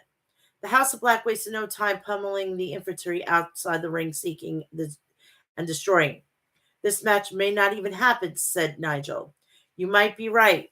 This match hasn't even started, but the House of Black have decimated their opponents on the floor, replied Shivani. The ref asked the Infantry if they could compete. The Infantry wouldn't back down. Sean D splashes Brody and Buddy in the corner. Brody fired back with a monstrous lariat. The House of Black took turns battering Carly. They hit Dante Inferno on Dean, but Carly broke up the pin attempt. The House of Black circled the Infantry, stalking them in the ring. Brody spiked Carly Bravo on the announcer's desk. Buddy curb stomped Sean Dean. Julia Hart whispered into Buddy's ear, and sweetheart, if you want to get a fucking riptide for your fucking troubles, don't whisper in his ear ever again. You're not They were. I think they were doing an ode to fucking Dominic and mommy. No, don't do that. Do you want fucking riptide? Do you want fucking mommy to fucking annihilate you? I mean, come on, seriously, Julia, you're just asking for trouble.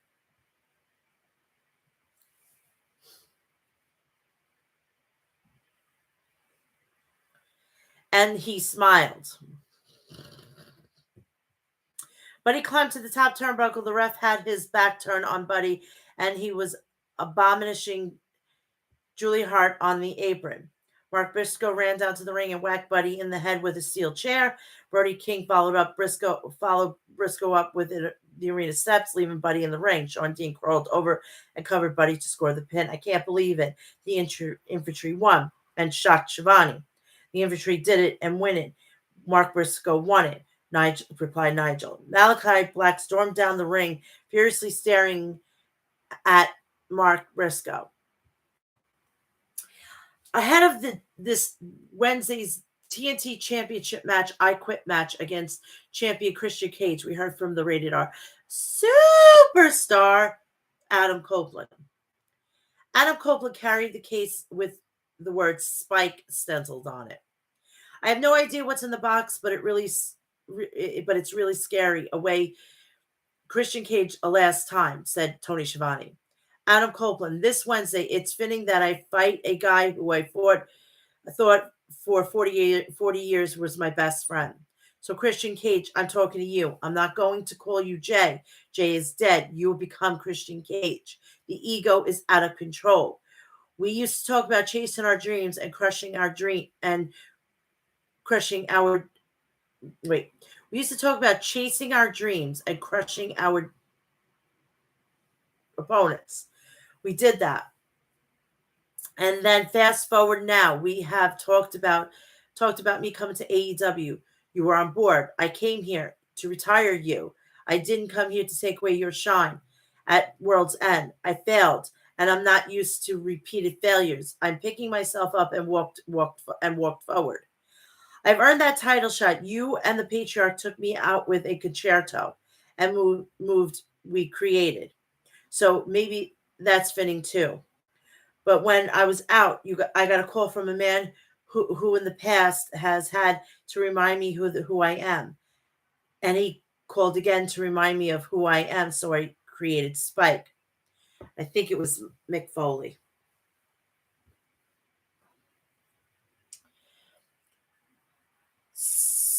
Copeland opened the box and pulled out a 2x4 with nails sticking out of it. Copeland, Spike is hungry.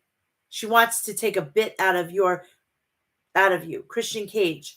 So that phone call from Mrs.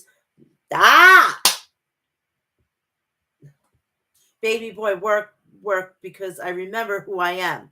I have kept it bottled up. I am the rated R superstar. This Wednesday, you're going to be in the hospital. Spike and I are going to take your pride and make you say 2 words. And those 2 words, I quit. 40 years after this started in our hometowns, it ends. So this is going to be This was a fucking crazy barn burning of a match. So, we had on Dynamite, we had the AEW World Women's Champion Timeless Toni Storm Mariah May versus Deonna Purrazzo and Thunder Rosa. Chris Jericho versus Hook. We'll hear from Mercedes Monet. Kazuchika Okada versus Eddie Kingston in the Continental Championship match. Christian Cage and Adam Copeland in an I Quit match. So that is that. And then I'm going to do Rampage. So next week, I want to make it aware to you people. The only 2 shows are going to be on next week's show is Collision and Dynamite. So if you're looking for Rampage, it's not good. It's going to be not on there because it's going to be on this. Following week, it'll be back on the regular scheduled programming.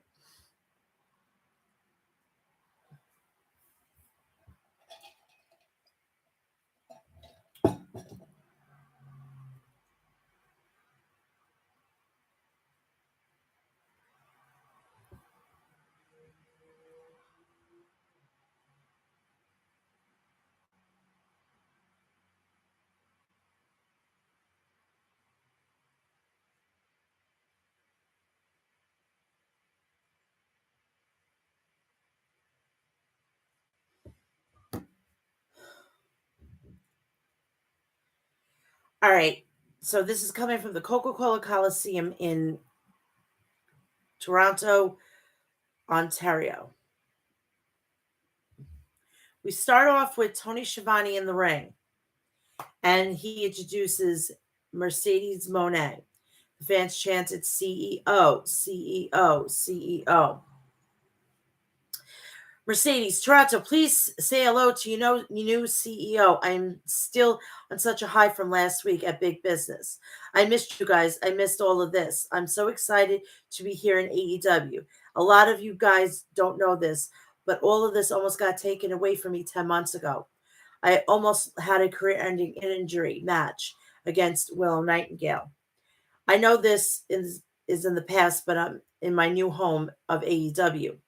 A lot of people may not know who Mercedes Monet is.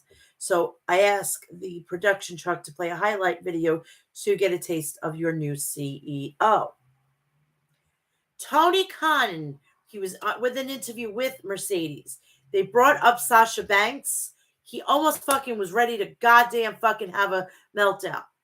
Does WWE really trigger him? I mean, seriously, if that's the fucking case, I am telling you, he needs therapy. Seriously. Seriously, he needs therapy. As you see, I was rocking the and rolling. I was kicking butt all over the world, but then I got taken away from me. But I knew I needed to be back and I needed to be here. Minor setbacks make for major comebacks, and now I'm here as your CEO. I'm not here to lead a women's revolution. I've done that before. I'm here to lead a women's global revolution.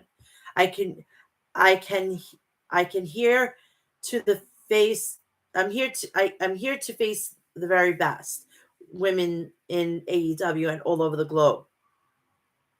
About last week, Julia Hart and Sky Blue attacked Willow, and they must not have heard that I have unfinished business with Willow. And anybody that messes with my business will get bankrupt. There's a price you pay when you mess with Mercedes Monet. The arena goes dark, the lights come back on, and Julia Hart is standing in the aisle, smirking at Mercedes. Sky Blue tried to ambush Mercedes, but Mercedes dropped Blue. Julia Hart jumped in, and Mercedes hoisted up Julia for the money maker, but Sky Blue pulled Julia to safety. Sky Blue and Julia Hart pulled the steel chair from beneath the ring. They were about to enter the ring, Mercedes to attack Mercedes with the chairs, but Willow Nightingale and Chris Statlander sprinted to the ring with the chairs of their own, coming to the aid of Mercedes. The lights went dark. When they came back on, Willow had a chair and it appeared she went to whack Mercedes with it, but she put it down. I think she was going to hit Mercedes with it, said Shivani. Mercedes pointed at Willow and said she had her eyes on her. Now, this is where I'm going to fucking goddamn be pissed off. All right? I'm going to be pissed off after this match, and I'm going to let you all have it. Hi, Chris. Hi, doll. How you doing? The AEW Continental Championship match. Eddie Kingston versus Kazuchika Okada. This world is ready for this. The world is ready for this one, said Tony Schiavone. Kingston hit Okada with a flurry of offense and blistered the challenger with chops. Okada hammered back with an elbow to the back of Kingston's head. Okada spiked Kingston with a DDT on the arena floor. Matthew and Nicholas Jackson were watching backstage wearing headset and producing the match. Whatever. Okada nailed Kingston with a back neck breaker. Okada followed up with a drop kick to the side of Kingston's head. Kingston fired back with a double overhead spike and then a back heel trip. Kingston blasted Okada with a machine chop in the corner. Kingston rocked Okada with a German suplex and then a sliding forearm. Okada rallied back with a drop kick. Eddie stunned Okada with a spinning back fist for a near fall. Okada attempted to hit the Rainmaker, but Kingston got his arms up to block it. Okada gouged Kingston's eyes. Okada planted Kingston on the mat and rocked Eddie with the Rainmaker, scoring the pin. New AEW Continental Champion, the Rainmaker, Kazuchika Okada. History made here tonight, said Taz. Okada wasting no time, replied Excalibur. The Bastard Pac music hit. Pac walked onto the ramp and stared a hole in Okada, making the presence known to the Rainmaker. So I guess that's going to be happening at Dynasty.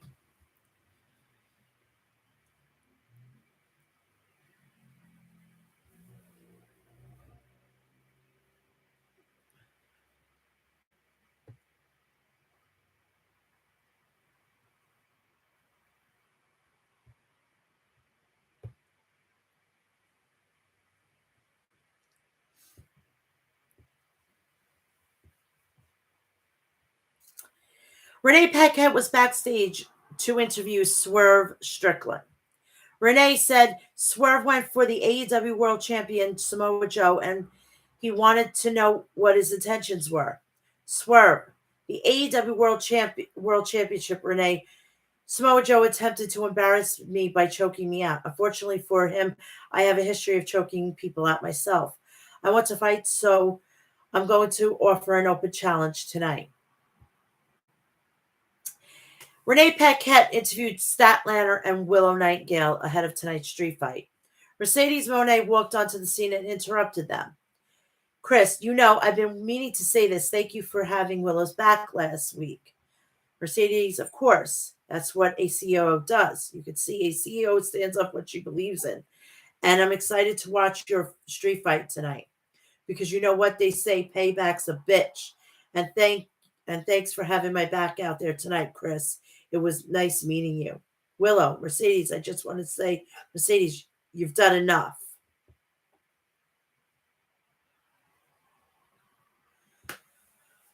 Hook versus Chris Jericho.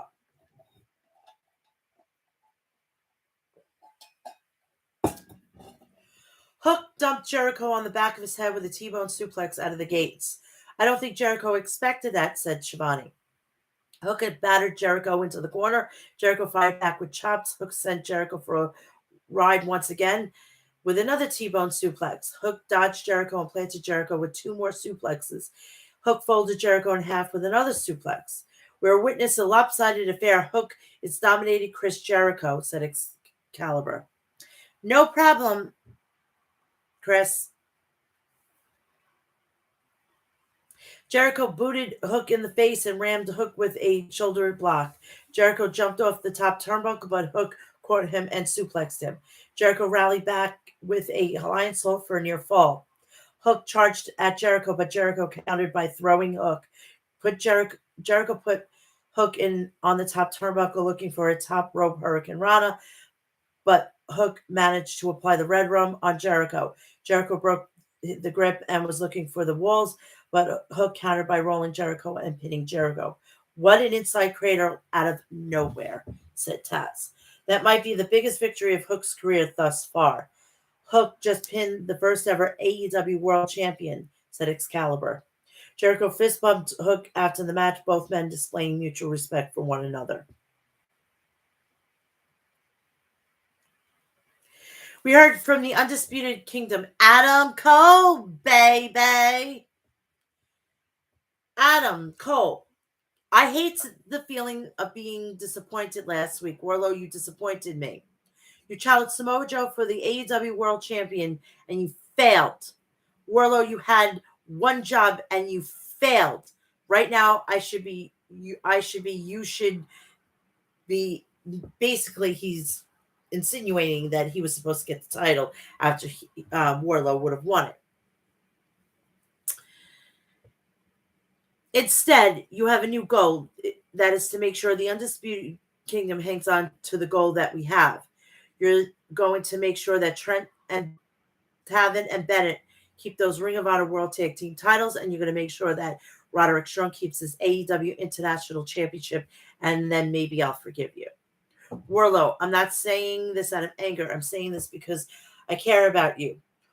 I want what's best for you. I want to reach your true potential, so don't screw it up. Let's go over the list. Let's go over the potential WWE superstars. Wardlow, Ricky Starks. Let's see. Sammy Guevara. If I'm lying, I'm dying. All right. And of course, Buddy Matthews and Malachi. Oh, sorry, Aleister Black. I would actually like him if he could keep the name. It would be continuity. And I mean, Sean Spears is back and he's able to use Sean Spears. He's not going by Ty Dillinger. So I don't understand why he can't use Malachi Black. It's just an observation. Renee Paquette interviewed Chris Jericho backstage. Jericho, last week I said I wanted to face Hook one-on-one for a reason. I was hoping he did what he did tonight. Hook, you show me something I haven't been seeing in a long time. You are a future world champion. You are every bit as bad man as everyone says you are. And after tonight, you got my respect. And next week, Hook, on Dynamite, I've got a proposition for you. Uh-oh. Is he going to be the next protege of Chris Jericho? We'll see, and we'll see if Sammy Guevara has a problem with this.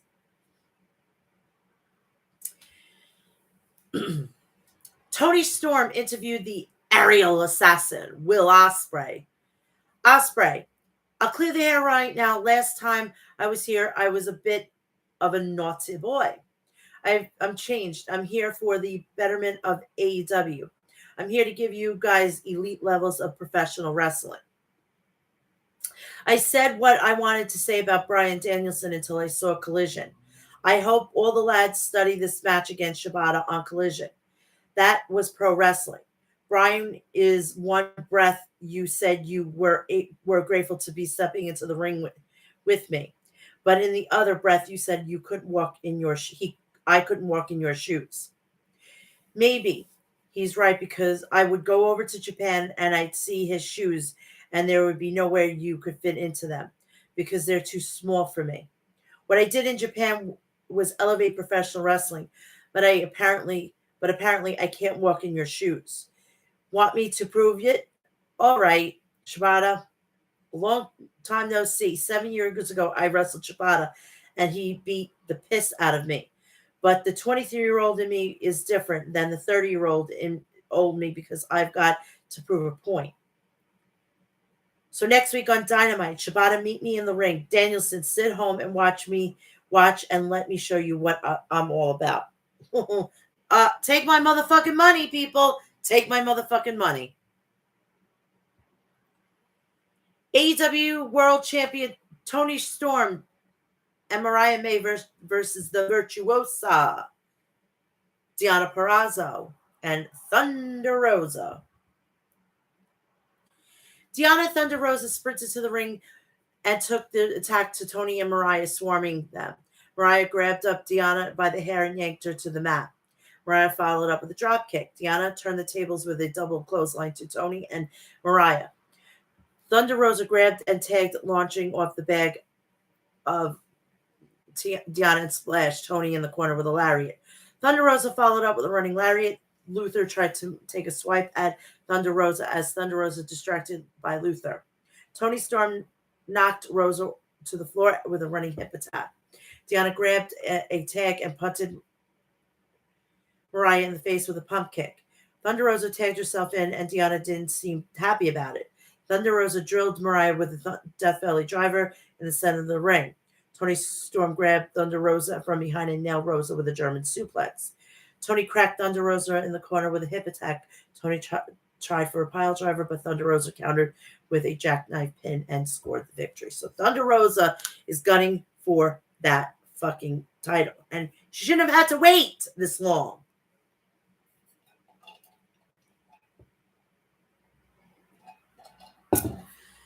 Swerve Strickland versus the Butcher.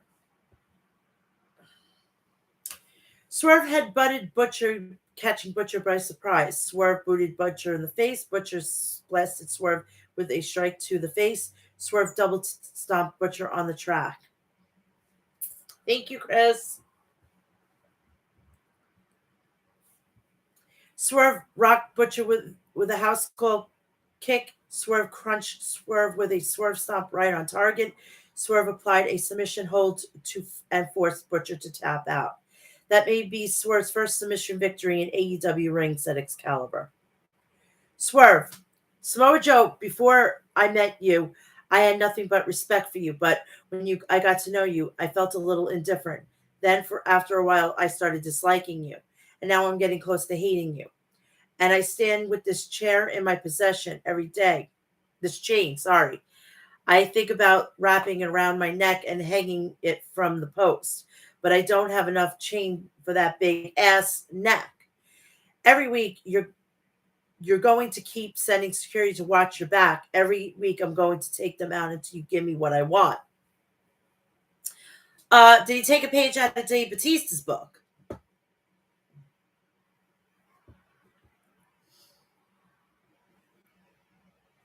So Samoa Joe comes out to the ring. Samoa Joe, well, what do I have to do with someone like you? Swerve, logic, you dictate. I ignore completely because on the contrary to what you believe. I beat you at Revolution. You've been shoved down the championship ladder. You still believe that in the possible is possible. You still believe that if you stand toe to toe with me, you can box with a god. And the problem with that belief, it's become infectious. And all these people believe that they can be great too. And that's all fine and dandy until someone like me shows up, smashes you in the face, and takes everything you have. And it was at that realization I knew exactly what to do with someone like you. And that's is to give you exactly what you want. So Don Callis comes out. Whoa, whoa, whoa, guys! It strikes me, Swerve, that I guess when you're in Swerve's house, you could put yourself in the world title match. And Swerve, it strikes me that Takesha have the same amount of wins. The difference is Takesha is undefeated outside the Don Callis family. So Swerve, I'm thinking maybe Takesha needs to show you what it what it tastes like to lose to the family. And if you're feeling good about that, Swerve, I'm happy to teach you a lesson that I've taught my people, that it's not Swerve's house, it's the Don Callis house. Swerve, if I had more time and I wasn't distracted by what I've got going on, I burned the Don Callis family tree down to a crisp. But you know what? I'll accept. I'll take on Takesha, and when I'm done with him, I'm coming for you again, Joe. Excalibur. I've been informed next week Dynamite is official. Konosuke Takesha versus Swerve Strickland. The I Quit match. Hold on. Okay. This is going to be a long one. Adam Copeland versus Christian Cage for the TNT Championship. This is the main event for Dynamite. We're going to have another main event for Rampage, which I don't understand, but I'm not fucking Tony Khan. Copeland was looking for a spear right away. Before we keep going on this, everybody was singing Metalingus, and it was awesome. But Christian bailed out of the ring. Copeland blasted Christian with a sliding dropkick. Copeland chased Christian through the crowd, and they began to brawl in the penalty box. Copeland propped a ladder across the guardrail and announcer's desk. Copeland pulled Christian down hard on the ladder. The fans chanted, "This is awesome. This is awesome. This is awesome." Copeland inverted the ladder in the ring and then slammed Christian against its stomach. Copeland rammed Christian shoulder first into the ring post. Cope pulled a table out from underneath the ring. Copeland placed a ladder against the guardrail. Cope went for a spear. Christian through the table, but Christian leapfrogged over Copeland and rammed Copeland into the steel ring post. Copeland was busted wide open. Christian jumped off the top turnbuckle and smashed Copeland through the table outside the ring. Christian catapulted Copeland into the ladder that was placed on the turnbuckles. Copeland dodged a frog splash. Copeland locked in a crossface submission, but Christian gouged Copeland in the eyes. Both men went for the spear and collided into one another. Shayna Wayne ambushed Copeland, hitting him with a hockey stick for a low blow. Christian Cage cracked the hockey stick across Copeland's back. Christian grabbed a barbed wire wrapped chair from beneath the ring. Christian and Copeland set Copeland's head across one of the chairs and tried for a concerto with a barbed wire chair, but Copeland moved out of the way and in the nick of time. Copeland hit Christian with a hockey stick across the face. Copeland pulled the drawstring from his pants, wrapped it around Christian's throat, pulling back. Killswitch and Nick Wayne jumped into the ring, began to stomp on Copeland. Mother Wayne entered the ring, slapped Copeland, and as Nick Wayne and Killswitch held him back, Menard and Garcia ran to the ring, cleaned house of Nick Wayne and Killswitch, evening the odds. Copeland climbed the ladder and splashed Killswitch and Nick Wayne outside the ring. Garcia had handcuffs. Garcia and Menard handcuffed Killswitch in the ropes while Copeland handcuffed Nick Wayne on the opposite corner. Mother Wayne retreated from the ring. Garcia and Menard pinballed Christian Cage with strikes, and then Copeland speared Christian. Copeland handcuffed Christian in the corner. Copeland pulled the case containing Spike from beneath the ring. Copeland swung Spike at Christian, cracking him between the legs. Copeland went to hit Christian again, but this time Christian said, "I quit." And we have a new champion, the Rated R Superstar, Adam Copeland. So Rampage, we're going to go into Rampage. We're going to go into Rampage, and then I'm going to get you out of here. And then I'm going to enjoy the rest of my Friday because in about 2 hours, I have groceries coming for the weekend because I have company coming and I need supplies. I'm going to be not just cooking for me, I'm going to be cooking for my guests. So it is what it is. Jay White and the Guns had strong words for Darby Allin from poolside in Florida. A little jealousy, a little bit of jealousy. I wish I was sitting by poolside. But, I forgot I got skin cancer, so I can't do that. I'm going to be white as a ghost all summer with tons and tons of fucking sunscreen on. And I got to give a little shake. You guys been awesome so far. Jay White mocked Darby's broken foot. Switchblade showed off Sting's bat, which he had painted gold. They taunted the Acclaim and Darby Allin. Trios champ and the Acclaim walked onto the ramp. Caster and Billy Gunn wasn't cleared to travel after what happened to him last week at the hands of Jay White. Caster offered Jay White a one-way first-class ticket to anywhere he wanted to go, as long as it wasn't here. But he knows Jay White is too stupid to take him off of that offer. When you bring your stupid ass back here with your ass boys, we'll be here to hunt you down.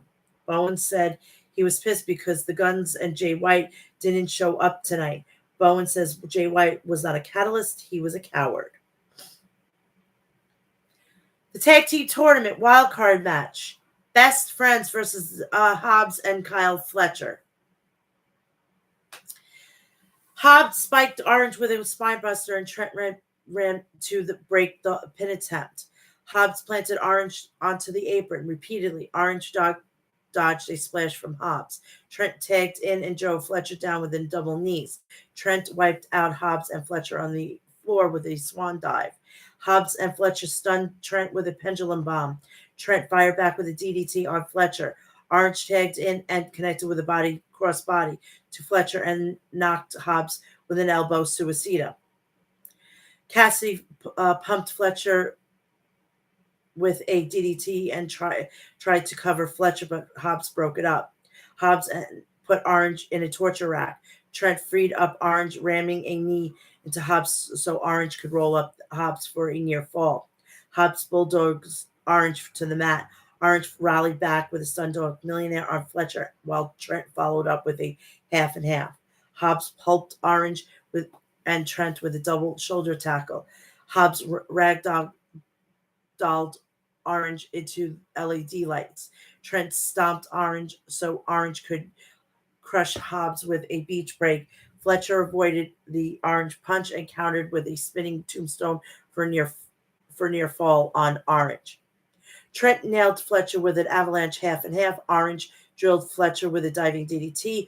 Orange struck Fletcher with an orange punch and pinned Fletcher. So the Best Friends will be moving on.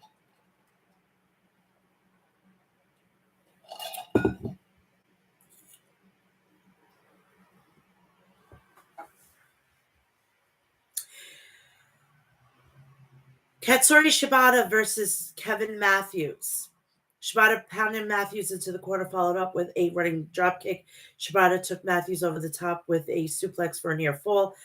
Matthews fired back with a lariat. Shibata went behind, locked in a sleeper, but Shibata released it. Shibata cracked Matthews with a PK and pinned Matthews, and that's it.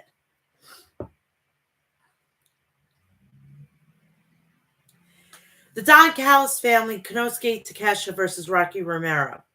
Rocky chopped Takeshita in the chest. Rocky rocked Takeshita with a strike to the face.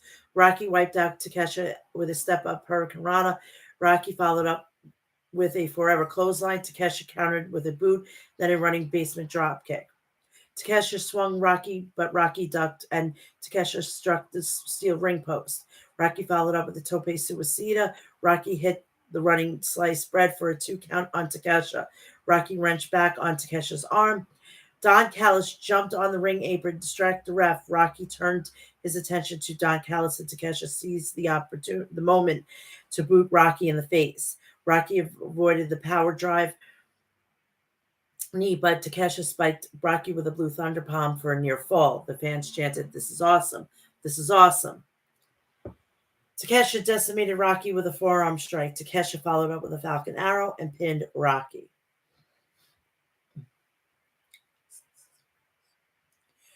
Street fight. Chris Statlander and Willow Nightingale versus the TBS champion Julia Hart and Sky Blue. Chris clocked Julia with a drop toe hold on the chair. Willow drop kicked Julia as Julia wedged between the chairs. Willow pulled the table out from beneath the ring, slid in the ring. Sky Blue came in Julia aid. Sky wiped out Chris and Willow. Sky and Chris back while Sky held Chris back while Julia rolled out a steel spike. Julia charged at Chris with the spike, but Chris moved out of the way, causing Julia to inadvertently hit Sky in the face with the spike. Absolute carnage, said Excalibur. The fans chanted again, "This is awesome, this is awesome."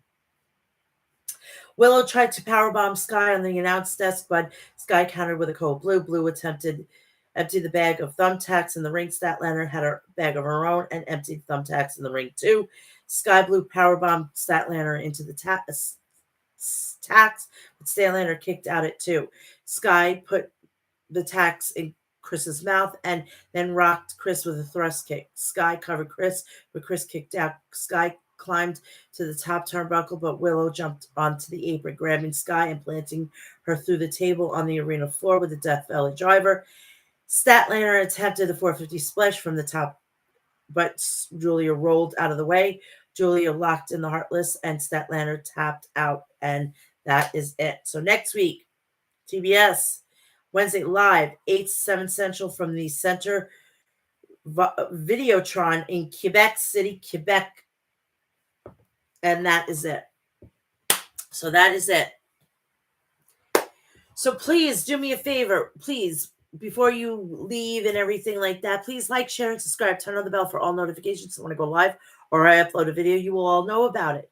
Please do me a favor. Go follow me on Mel'S Mat Chat on X, Threads, Facebook, Instagram, TikTok, and Cameo. If you want to donate money there until I can get some sort of spicy channel up, I'm going to check out Patreon, like a monthly situation. Like I can put out monthly content and you could pay me for it.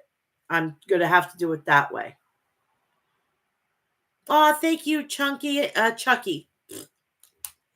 Please also do me a favor and check out my Astro Classics at myAstroClassics.com. Please go check out Liquid Death at liquiddeath.com. Check out Deathwish Coffee at deathwishcoffee.com. And check out HOG Wrestling at hogwrestling.net.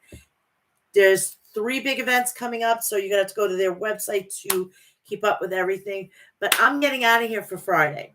Please join me next week at 2 p.m. with episode 334. And go check out the rest of the content on the channel, including my review of AEW Revolution 2024 and WWE Elimination Chamber Perth 2024. And I will be doing the refrigerator just after this. And so look on it on my YouTube, right here at YouTube. And if you want, let me know in the comments section if you want me to post it on X. I love you all. Have a great weekend and enjoy yourself. Have a great weekend. I love you. Bye.